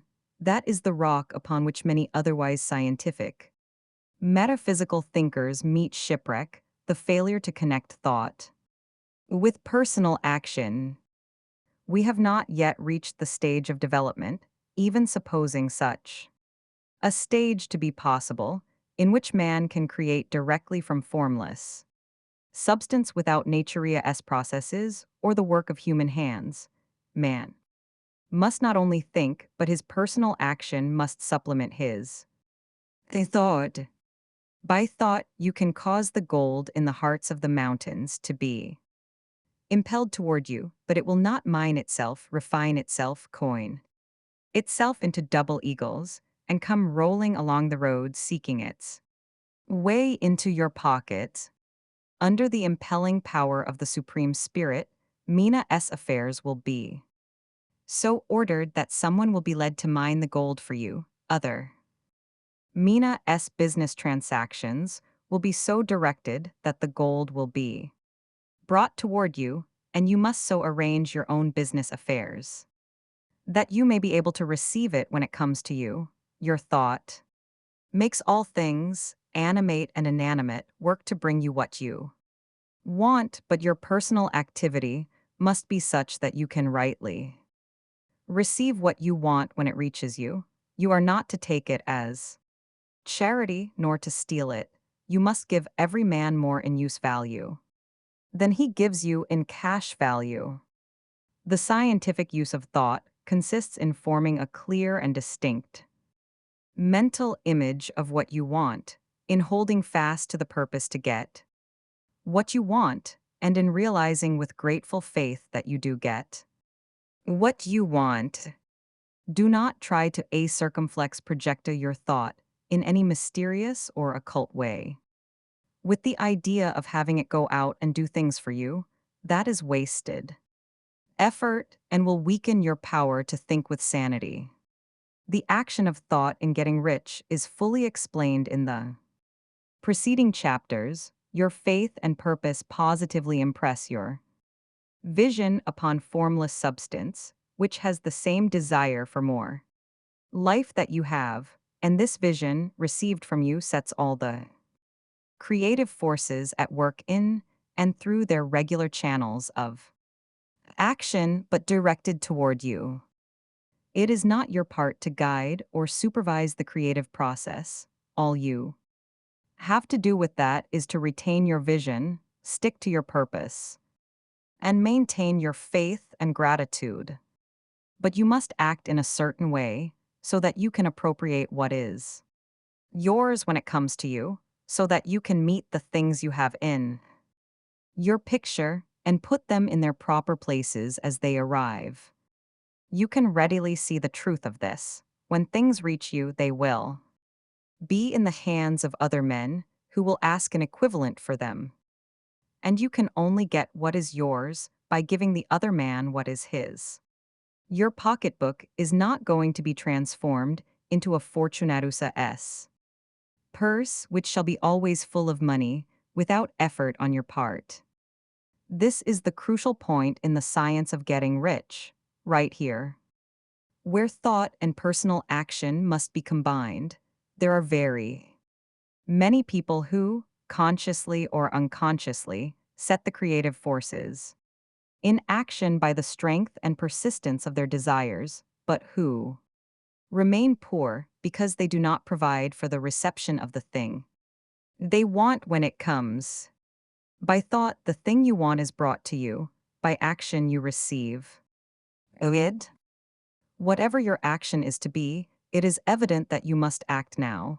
You cannot act in the past, and it is essential to the clearness of your mental vision that you dismiss the past from your mind. You cannot act in the future, for the future is not here yet, and you cannot tell how. You will want to act in any future contingency until that contingency has arrived. Because you are not in the right business or the right environment. Now, do not think that you must postpone action until you get into the right business or environment, and do not spend time in the present, taking thought as to the best course in possible future emergencies. Have faith in your ability to meet any emergency when it arrives. If you act in the present with your mind on the future, your present action will be with a divided mind and will not be effective. Put your whole mind into present action. Do not give your creative impulse to original substance, and then sit down and wait for results. If you do, you will never get them. Act now. There is never any time but now, and there never will be any time but now. If you are ever to begin to make ready for the reception of what you want, you must begin now. And your action, whatever it is, must most likely be in your present business or employment, and must be upon the persons and things in your present environment. You cannot act where you are not, you cannot act where you have been, and you cannot act where you are going to be. You can act only where you are. Do not bother as to whether yesterday's work was well done or ill done. Do today's work well. Do not try to do tomorrow's work now. There will be plenty of time to do that when you get to it. Do not try, by occult or mystical means, to act on people or things that are out of your reach. Do not wait for a change of environment before you act. Get a change of environment by action. You can so act upon the environment in which you are now as to cause yourself to be transferred to a better environment. Hold with faith and purpose the vision of yourself in the better environment, but act upon your present environment with all your heart, and with all your strength, and with all your mind. Do not spend any time in daydreaming or castle building. Hold to the one vision of what you want and act now. Do not cast about seeking some new thing to do, or some strange, unusual, or remarkable action to perform as a first step toward getting rich. It is probable that your actions, at least for some time to come, will be those you have been performing for some time past, but you are to begin now to perform these actions in the certain way, which will surely make you rich. If you are engaged in some business and feel that it is not the right one for you, do not wait until you get into the right business before you begin to act. Do not feel discouraged or sit down and lament because you are misplaced. No man was ever so misplaced but that he could find the right place, and no man ever became so involved in the wrong business but that he could get into the right business. Hold the vision of yourself in the right business, with the purpose to get into it and the faith that you will get into it, and are getting into it, but ACT in your present business. Use your present business as the means of getting a better one, and use your present environment as the means of getting into a better one. Your vision of the right business, if held with faith and purpose, will cause the supreme to move the right business toward you, and your action, if performed in the certain way, will cause you to move toward the business. If you are an employee or wage earner and feel that you must change places in order to get what you want, do not circumflex projecta your thought into space and rely upon it to get you another job. It will probably fail to do so. Hold the vision of yourself in the job you want while you act with faith and purpose on the job you have, and you will certainly get the job you want. Your vision and faith will set the creative force in motion to bring it toward you, and your action will cause the forces in your own environment to move you toward the place you want. In closing this chapter, we will add another statement to our syllabus.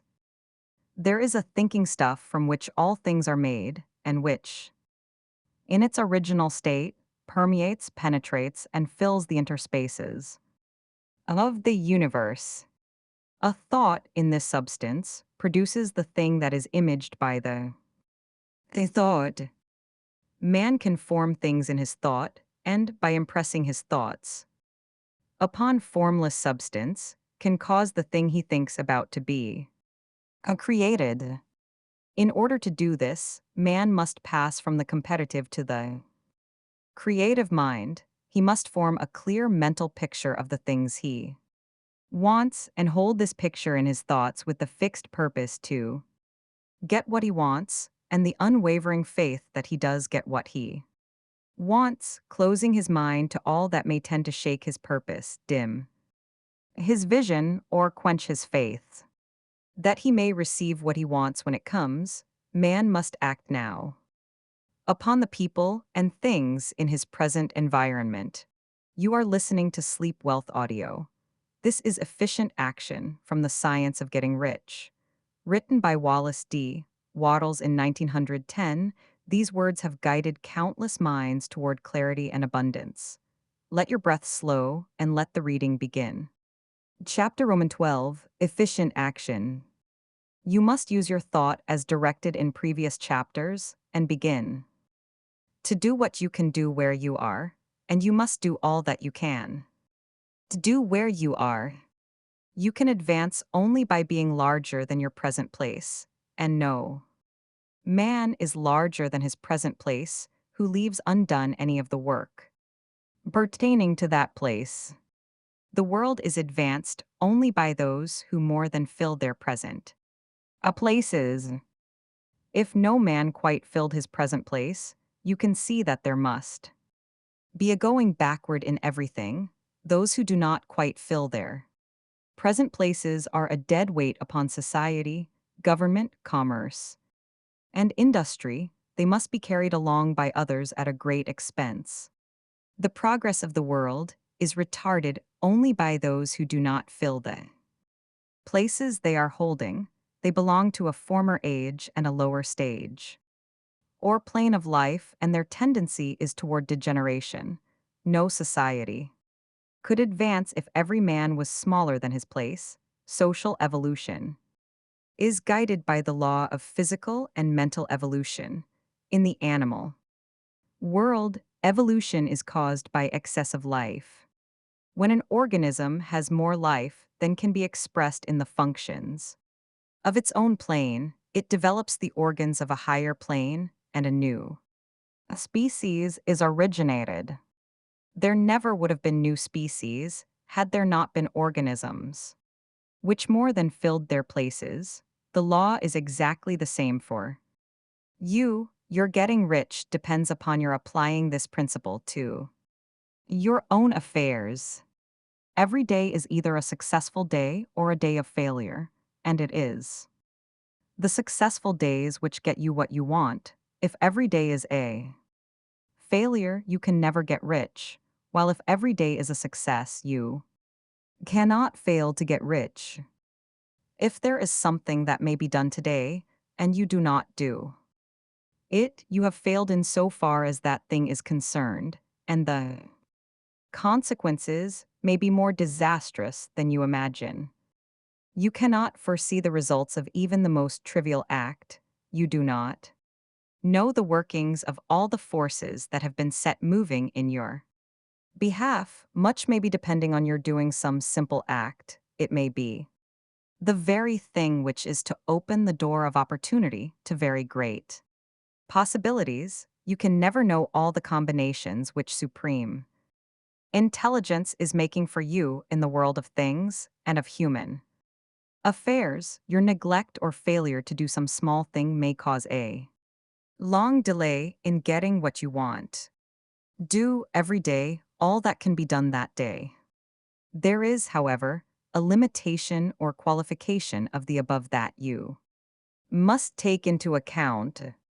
You are not to overwork, nor to rush blindly into your business in the effort to do the greatest possible number of things in the shortest possible time. You are not to try to do tomorrow's work today, nor to do a week's work in a day. It is really not the number of things you do, but the efficiency of each separate action that counts.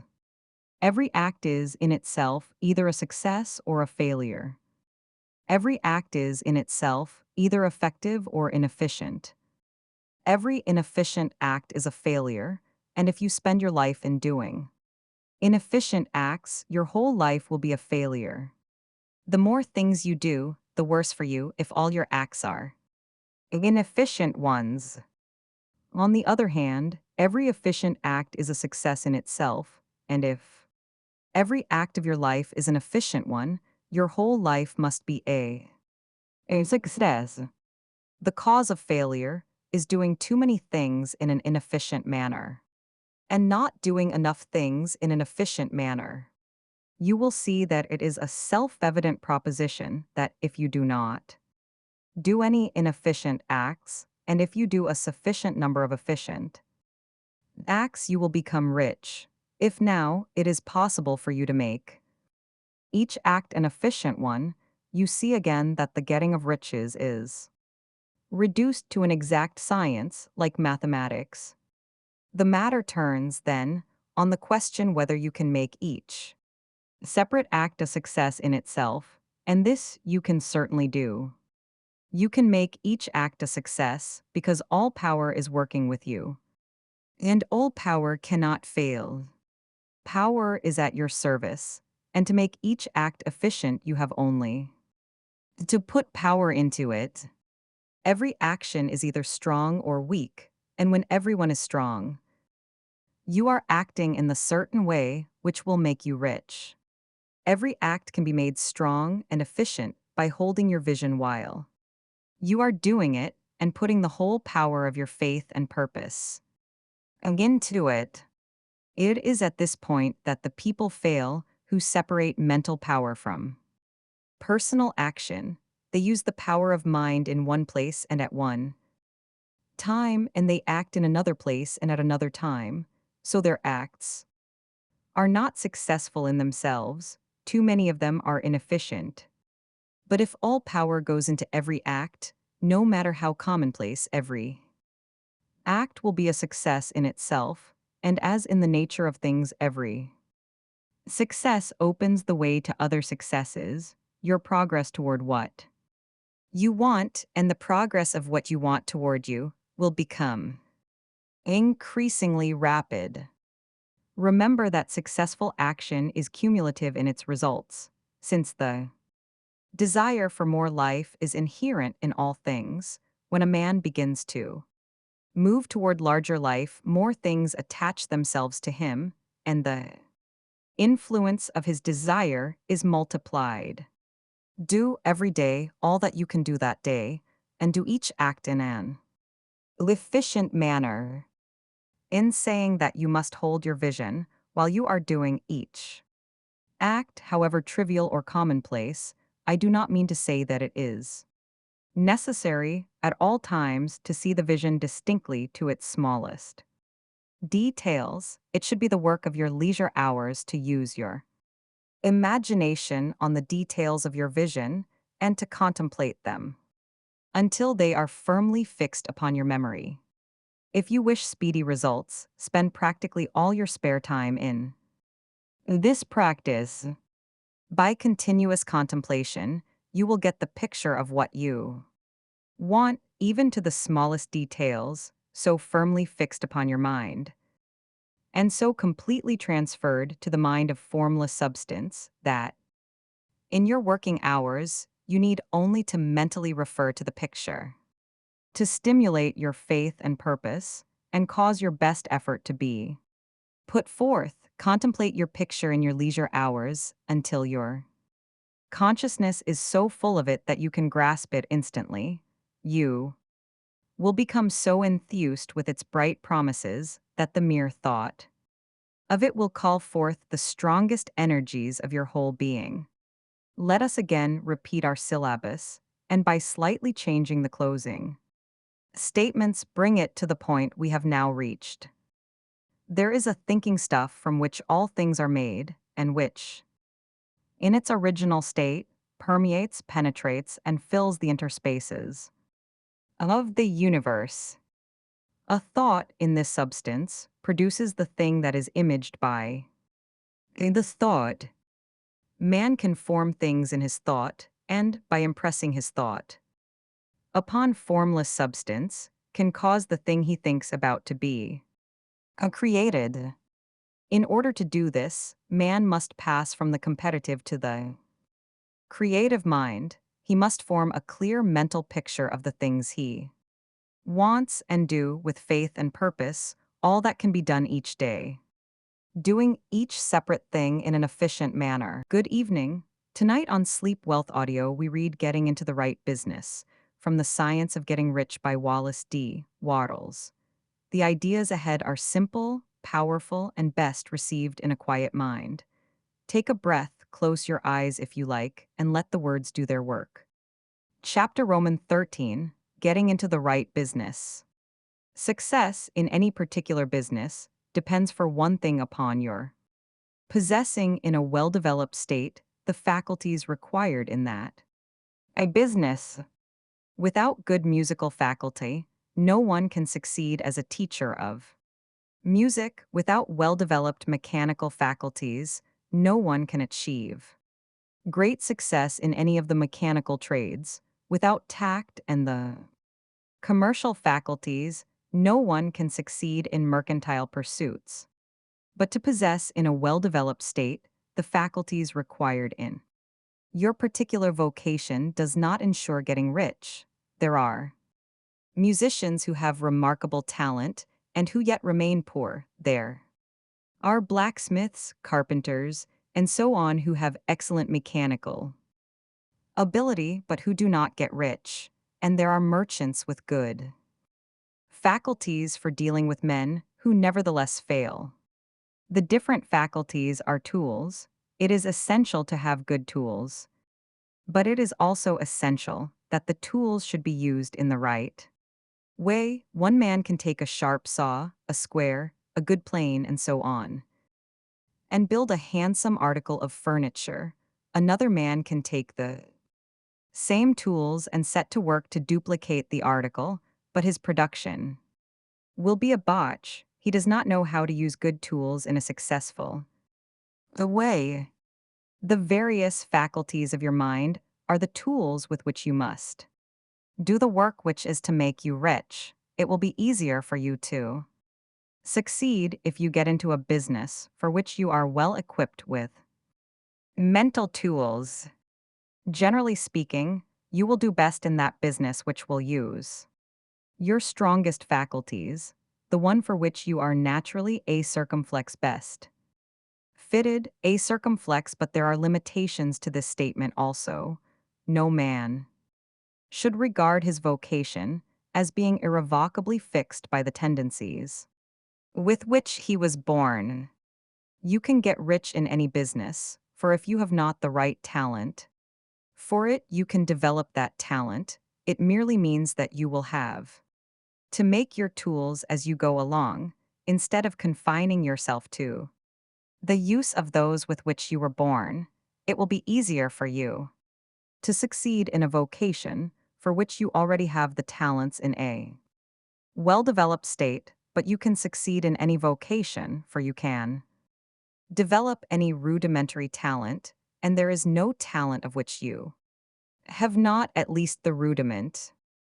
You will get rich most easily in point of effort, if you do that for which you are best fitted, but you will get rich most satisfactorily if you do that which you want to do. Doing what you want to do is life, and there is no real satisfaction in living if we are compelled to be forever doing something which we do not like to do and can never do what we want to do, and it is certain that you can do what you want to do.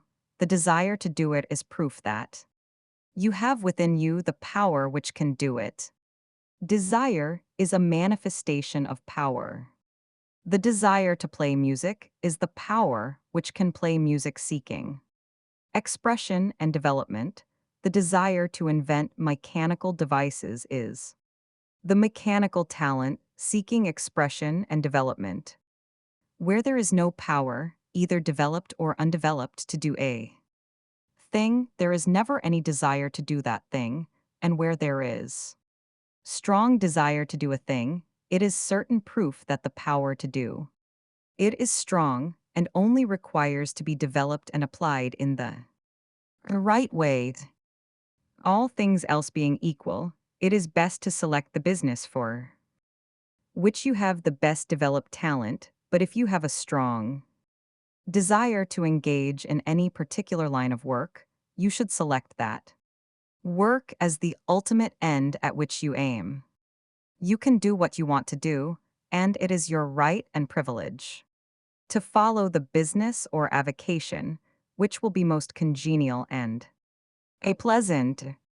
You are not obliged to do what you do not like to do and should not do it except as a means to bring you to the doing of the thing you want to do. If there are past mistakes whose consequences have placed you in an undesirable business or environment, you may be obliged for some time to do what you do not like to do, but you can make the doing of it pleasant by knowing that it is making it possible for you to come to the doing of what you want to do. If you feel that you are not in the right vocation, do not act too hastily in trying to get into another one. The best way, generally, to change business or environment is by growth. Do not be afraid to make a sudden and radical change if the opportunity is presented and you feel after careful consideration that it is the right opportunity, but never take sudden or radical action when you are in doubt as to the wisdom of doing so.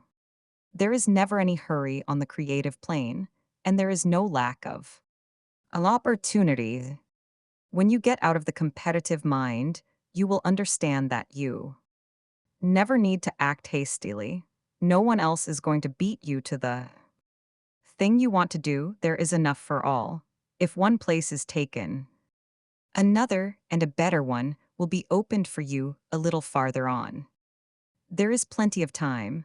When you are in doubt, wait, fall back on the contemplation of your vision and increase your faith and purpose. And, by all means, in times of doubt and indecision, cultivate gratitude. A day or two spent in contemplating the vision of what you want, and in earnest thanksgiving that you are getting it, will bring your mind into such close relationship with the Supreme that you will make no mistake when you do act. There is a mind which knows all there is to know, and you can come into close unity with this mind by faith and the purpose to advance in life. If you have deep gratitude, mistakes come from acting hastily, or from acting in fear or doubt, or in forgetfulness of the right motive, which is more life to all and a less to none. As you go on in the certain way, opportunities will come to you in increasing number, and you will need to be very steady in your faith and purpose, and to keep in close touch with the all-mind by reverent gratitude. Do all that you can do in a perfect manner every day, but do it without haste, worry, or fear. Go as fast as you can, but never hurry. Remember that in the moment you begin to hurry, you cease to be a creator and become a competitor. You drop back upon the old plane again. Whenever you find yourself hurrying, call a halt, fix your attention on the mental image of the thing you want, and begin to give thanks that you are getting it. The exercise of gratitude will never fail to strengthen your faith and renew your purpose. This is Sleep Wealth Audio. Tonight, the impression of increase from the science of getting rich. Wallace D. Wattles wrote these words in 1910, and they remain as alive today as ever. You do not need to analyze or remember anything. Simply listen and let your mind absorb what it is ready for. Chapter Roman 14, The Impression of Increase. Whether you change your vocation or not, your actions for the present must be those pertaining to the business in which you are now engaged.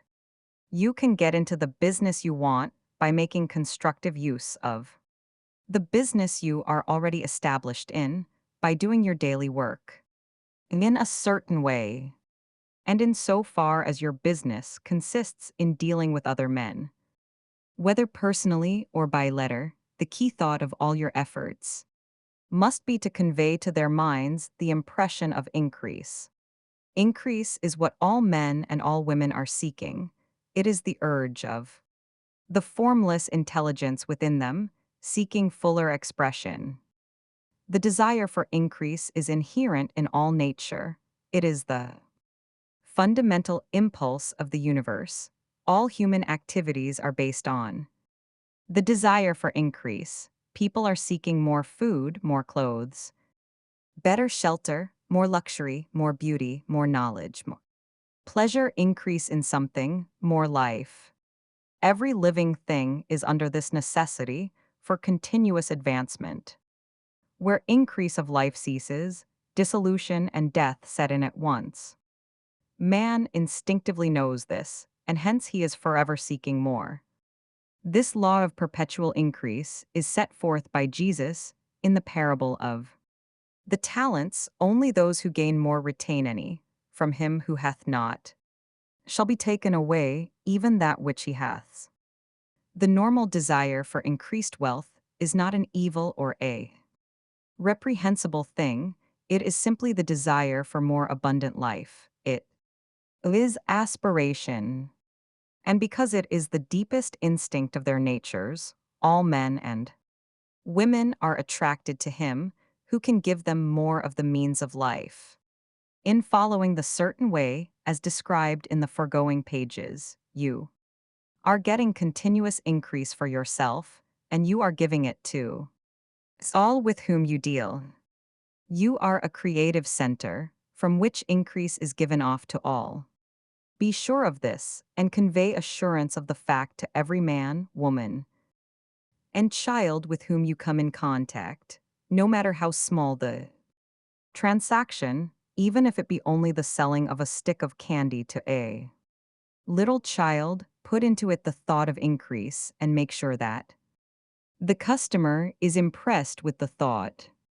Convey the impression of advancement with everything you do, so that all people shall receive the impression that you are an advancing man, and that you advance all who deal with you, even to the people whom you meet in a social way, without any thought of business, and to whom you do not try to sell anything. Give the thought of increase. You can convey this impression by holding the unshakable faith that you yourself are in the way of increase, and by letting this faith inspire, fill, and permeate every action.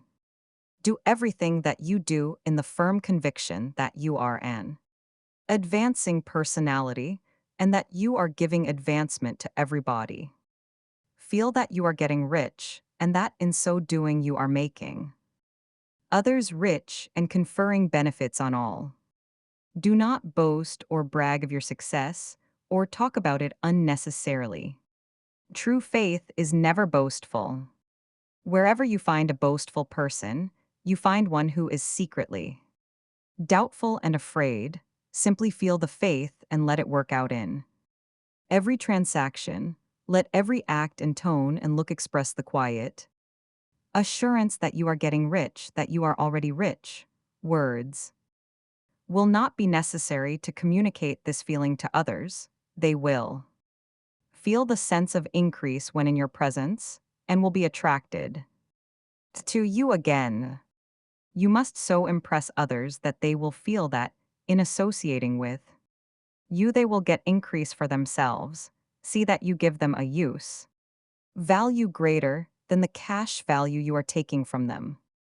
Take an honest pride in doing this and let everybody know it, and you will have no lack of customers. People will go where they are given increase, and the Supreme, which desires increase in all and which knows all, will move toward you men and women who have never heard of you. Your business will increase rapidly, and you will be surprised at the unexpected benefits which will come to you.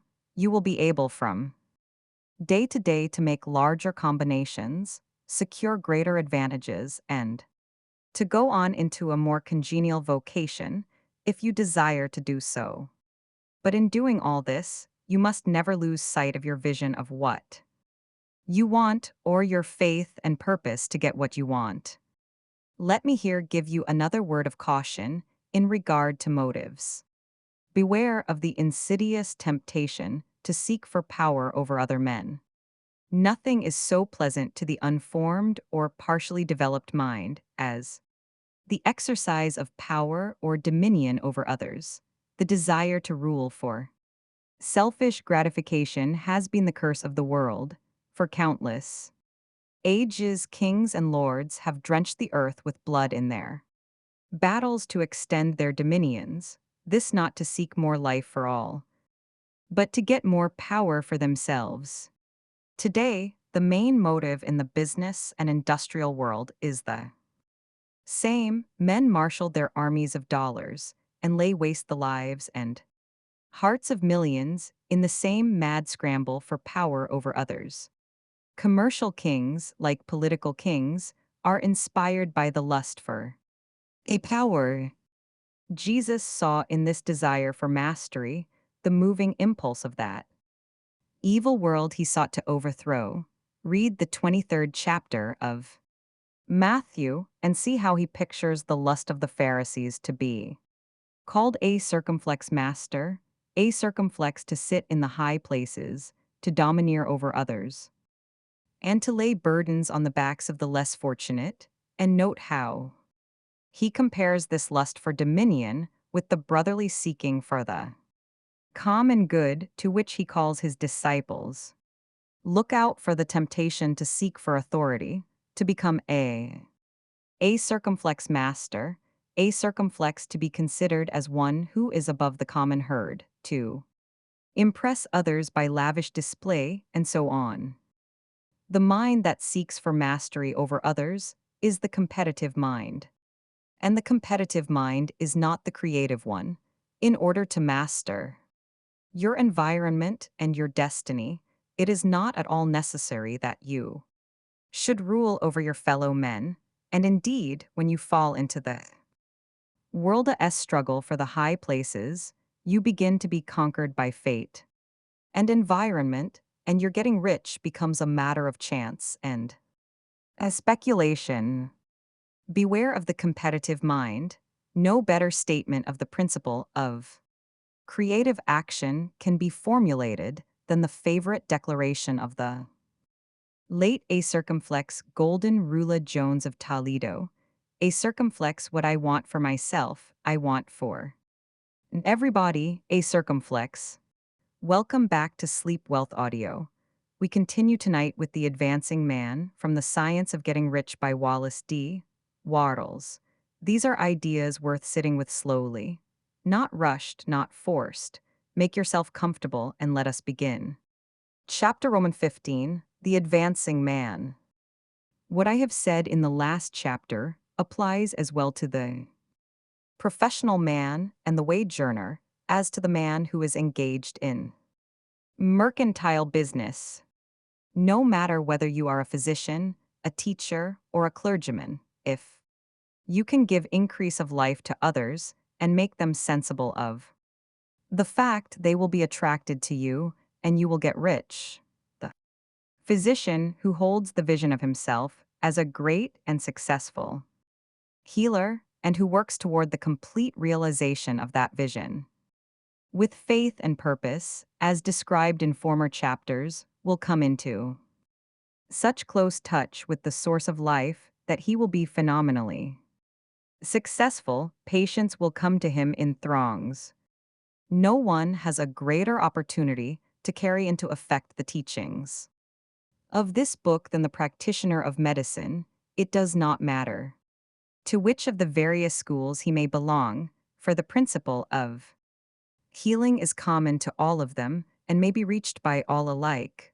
The advancing man in medicine, who holds to a clear mental image of himself as successful and who obeys the laws of faith, purpose, and gratitude, will cure every curable case he undertakes, no matter what remedies he may use. In the field of religion, the world cries out for the clergyman who can teach his hearers the true science of abundant life, he who masters the details of the science of getting rich, together with the allied sciences of being well, of being great, and of winning love, and who teaches these details from the pulpit, will never lack for a congregation. This is the gospel that the world needs. It will give increase of life, and men will hear it gladly, and will give liberal support to the man who brings it to them. What is now needed is a demonstration of the science of life from the pulpit. We want preachers who can not only tell us how, but who, in their own persons, will show us how. We need the preacher who will himself be rich, healthy, great, and beloved, to teach us how to attain to these things, and when he comes, he will find a numerous and loyal following. The same is true of the teacher who can inspire the children with the faith and purpose of the advancing life. He will never be a circumflex out of a job. A circumflex, and any teacher who has this faith and purpose can give it to his pupils. He cannot help giving it to them if it is part of his own life and practice. What is true of the teacher, preacher, and physician is true of the lawyer, dentist, real estate man, insurance agent of everybody. The combined mental and personal action I have described is infallible. It cannot fail. Every man and woman who follows these instructions steadily, perseveringly, and to the letter will get rich. The law of the increase of life is as mathematically certain in its operation as the law of gravitation. Getting rich is an exact science. The wage earner will find this as true of his case as of any of the others mentioned. Do not feel that you have no chance to get rich because you are working where there is no visible opportunity for advancement, where wages are small and the cost of living high. Form your clear mental vision of what you want and begin to act with faith and purpose. Do all the work you can do every day, and do each piece of work in a perfectly successful manner. Put the power of success and the purpose to get rich into everything that you do. But do not do this merely with the idea of currying favor with your employer in the hope that he or those above you will see your good work and advance you. It is not likely that they will do so. The man who is merely a circumflex good a workman, filling his place to the very best of his ability and satisfied with that, is valuable to his employer, and it is not to the employer's interest to promote him. He is worth more where he is. To secure advancement, something more is necessary than to be too large. For your place, the man who is certain to advance is the one who is too big for his place and who has a clear concept of what he wants to be, who knows that he can become what he wants to be, and who is determined to be what he wants to be. Do not try to more than fill your present place with a view to pleasing your employer. Do it with the idea of advancing yourself. Hold the faith and purpose of increase during work hours, after work hours, and before work hours. Hold it in such a way that every person who comes in contact with you, whether foreman, fellow workman, or social acquaintance, will feel the power of purpose radiating from you, so that everyone will get the sense of advancement and increase from you. Men will be attracted to you, and if there is no possibility for advancement in your present job, you will very soon see an opportunity to take another job. There is a power which never fails to present opportunity to the advancing man who is moving in obedience to law. God cannot help helping you if you act in a certain way. He must do so in order to help himself. There is nothing in your circumstances or in the industrial situation that can keep you down. If you cannot get rich working for the steel trust, you can get rich on a 10-acre farm, and if you begin to move in the certain way, you will certainly escape from the a circumflex clutchessa of the steel trust and get on to the farm or wherever else you wish to be. If a few thousands of its employees would enter upon the certain way, the steel trust would soon be in a bad plight. It would have to give its working men more opportunity or go out of business. Nobody has to work for a trust. The trusts can keep men in so-called hopeless conditions only so long as there are men who are too ignorant to know of the science of getting rich, or too intellectually slothful to practice it.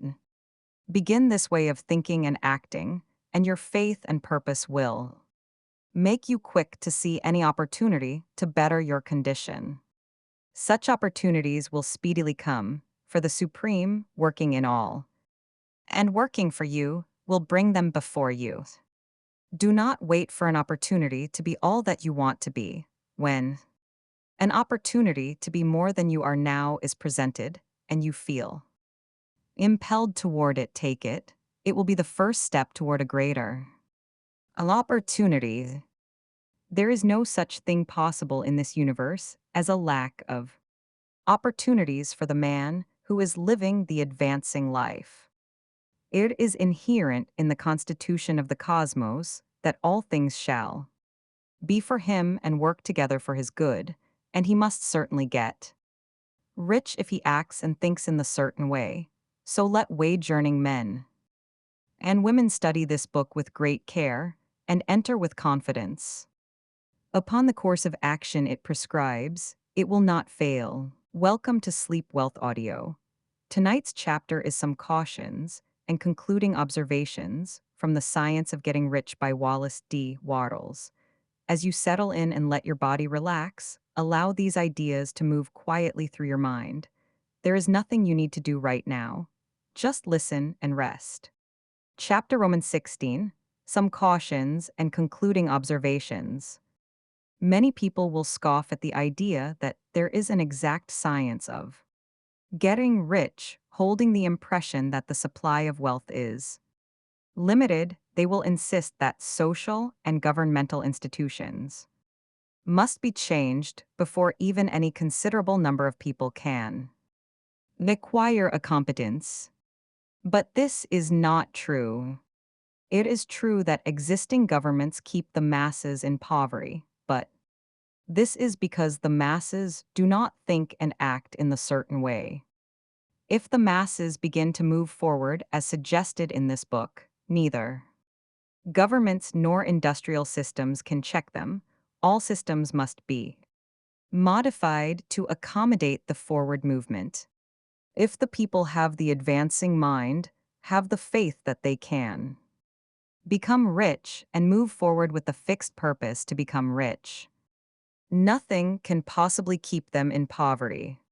Individuals may enter upon the certain way at any time and under any government and make themselves rich, and when any considerable number of individuals do so under any government, they will cause the system to be so modified as to open the way for others. The more men who get rich on the competitive plane, the worse for others. The more who get rich on the creative plane, the better for others. The economic salvation of the masses can only be accomplished by getting a large number of people to practice the scientific method set down in this book and become rich.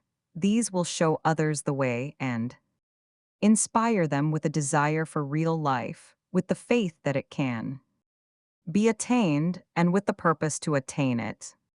For the present, however, it is enough to know that neither the government under which you live nor the capitalistic or competitive system of industry can keep you from getting rich.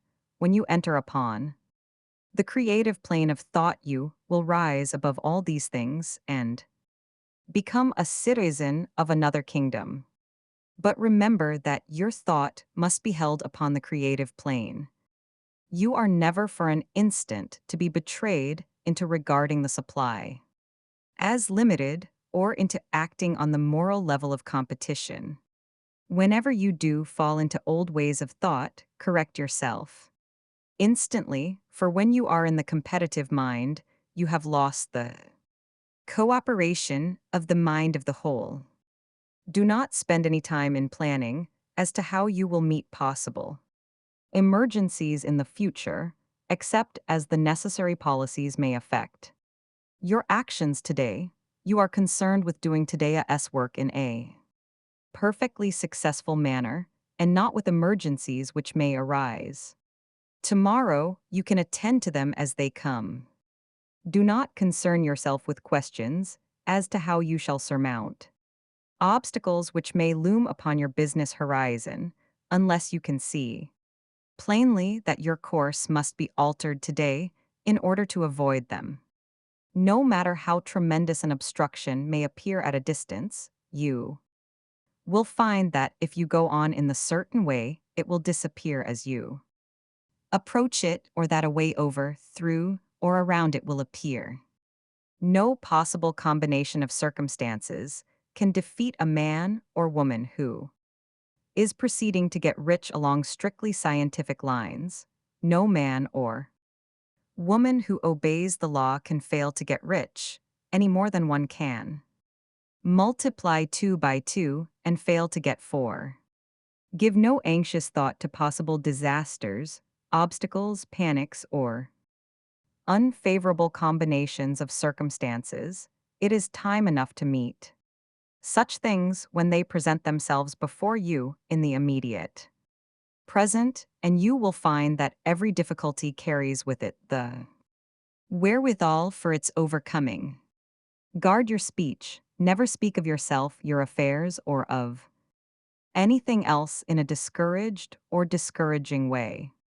Never admit the possibility of failure, or speak in a way that infers failure as a possibility.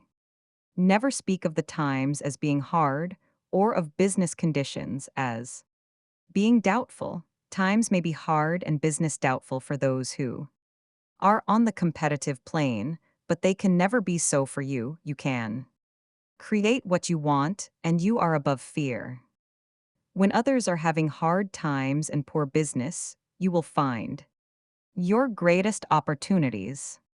Train yourself to think of and to look upon the world as a something which is becoming, which is growing, and to regard seeming evil as being only that which is undeveloped. Always speak in terms of advancement. To do otherwise is to deny your faith, and to deny your faith is to lose it. Never allow yourself to feel disappointed. You may expect to have a certain thing at a certain time and not get it at that time, and this will appear to you like failure. But if you hold to your faith, you will find that the failure is only apparent. Go on in the certain way, and if you do not receive that thing, you will receive something so much better that you will see that the seeming failure was really a great success.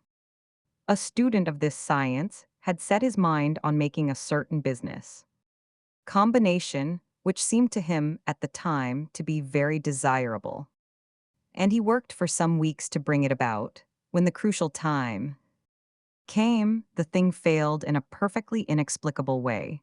It was as if some unseen influence had been working secretly against him.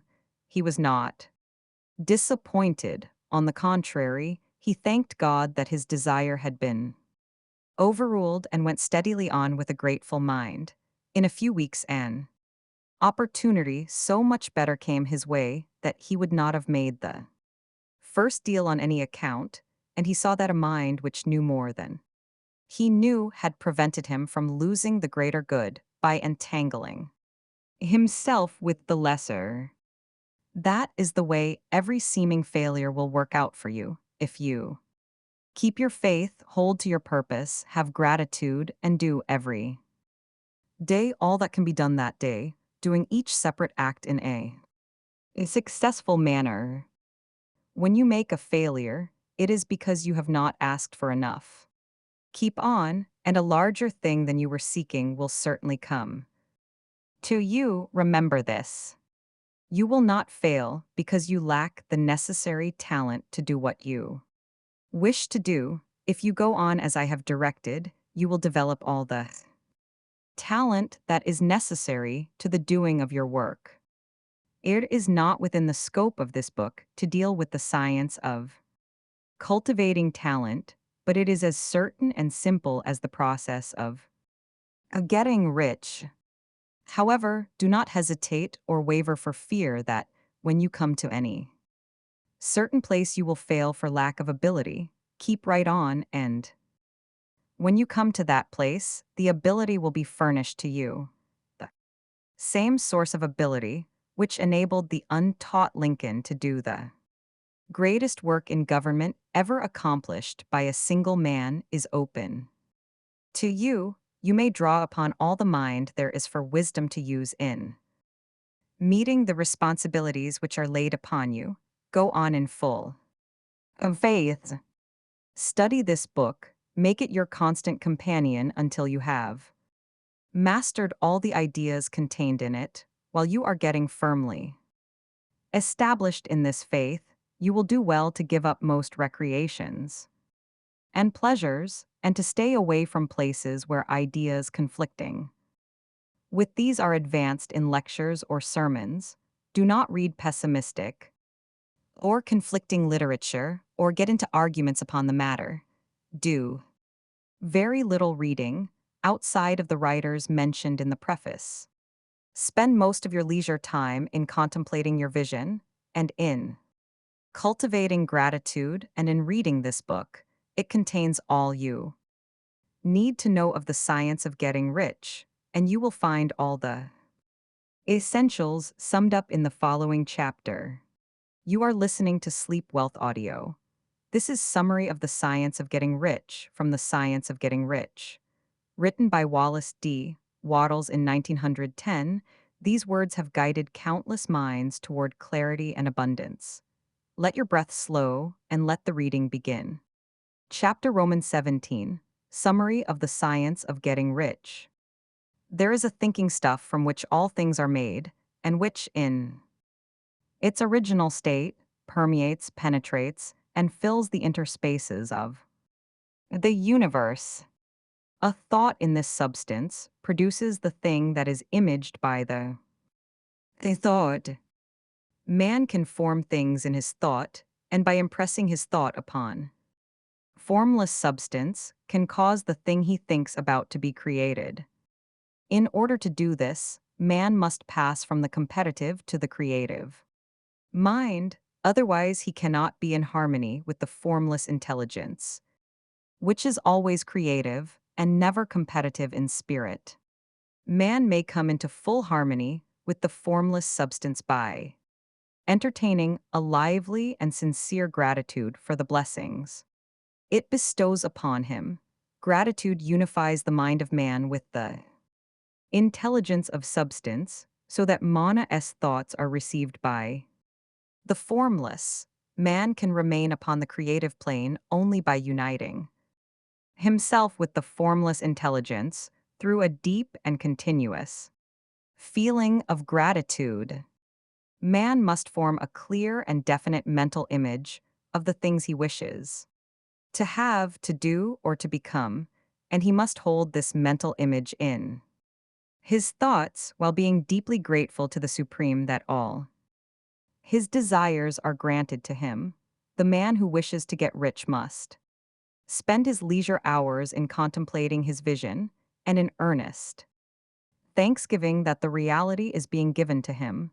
Too much stress cannot be laid on the importance of frequent contemplation of the mental image coupled with unwavering faith and devout gratitude. This is the process by which the impression is given to the formless and the creative forces set in motion. The creative energy works through the established channels of natural growth and of the industrial and social order.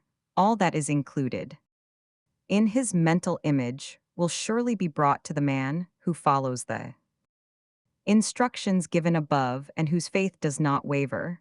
What he wants will come to him through the ways of established trade and commerce. In order to receive his own when it shall come to him, man must be active, and this activity can only consist in more than filling his present place. He must keep in mind the purpose to get rich through the realization of his mental image, and he must do every day all that can be done that day, taking care to do each act in a successful manner. He must give to every man a use value in excess of the cash value he receives, so that each transaction makes for more life, and he must so hold the advancing thought that the impression of increase will be communicated to all with whom he comes in contact. The men and women who practice the foregoing instructions will certainly get rich, and the riches they receive will be in exact proportion to the definiteness of their vision, the fixity of their purpose, the steadiness of their faith, and the depth of their gratitude. Asterisk, asterisk, asterisk. Further aids toward getting rich right. The Nautilus is published monthly for the express purpose of making men and women who can do what they will to do. It abounds in practical ideas and in the bright inspiration that impels you to use the ideas. Use it as first aid. Wallace D. Wattles, who wrote this book, teaches a circumflex constructive scientia in every number of the magazine. How to think so as to promote yourself is what you want to know. He teaches it. Elizabeth and William E. Town teach it too. They are the editors and owners of the Nautilus, and their success is worth knowing about and learning from. And Thomas Dreyer, of the Sheldon School of Salesmanship, writes for Nautilus on business growing. So does Frank Andrews Fall of the University of New York and several others. These folks know how get in touch with success and successful people through Nautilus. Then there is our success department, where everybody is invited to say his say, and prizes are given for best letters. The Nautilus teaches and inspires health, wealth, and happiness in all departments of life. Donna T. Miss Wallace D. Wattles, a great new serial story, a circumflex as a grain of mustard seed, a circumflex which will begin in an early number of the magazine. Send $100 for a year S subscription to the Nautilus with a copy of A Circumflex Making the Man Who Can, A Circumflex and A Circumflex Marital Unrest. A New Remedy, A Circumflex both by Wallace D. Wattles, or send 10 cents for a 3 months a trial and a copy of A Circumflex Marital Unrest. A Circumflex. Do you want more books on how to succeed? Read Bruce McClelland S. A Circumflex Prosperity Through Thought Force. A Circumflex Price $100 to which Els Wheeler. Wilcox gave nearly a page of space in the New York Journal. And read. A Circumflex How to Grow Success, A Circumflex by Elizabeth Town, 50C, and Don't a Tea You Want to. Read Wallace D. Wattles A Circumflex New Science of Living and Healing, A Circumflex Price. 50C Address. Elizabethtown Department, T.S. Hollyoak, Mass. Asterisk asterisk asterisk. Transcribera S notes. Punctuation has been made consistent. Variations in spelling and hyphenation were retained as they appear in the original publication. The following change has been made. P. 87. Purpose changed to propose, who propose with. End of project Gutenberg's The Science of Getting Rich by Wallace D. Wattles.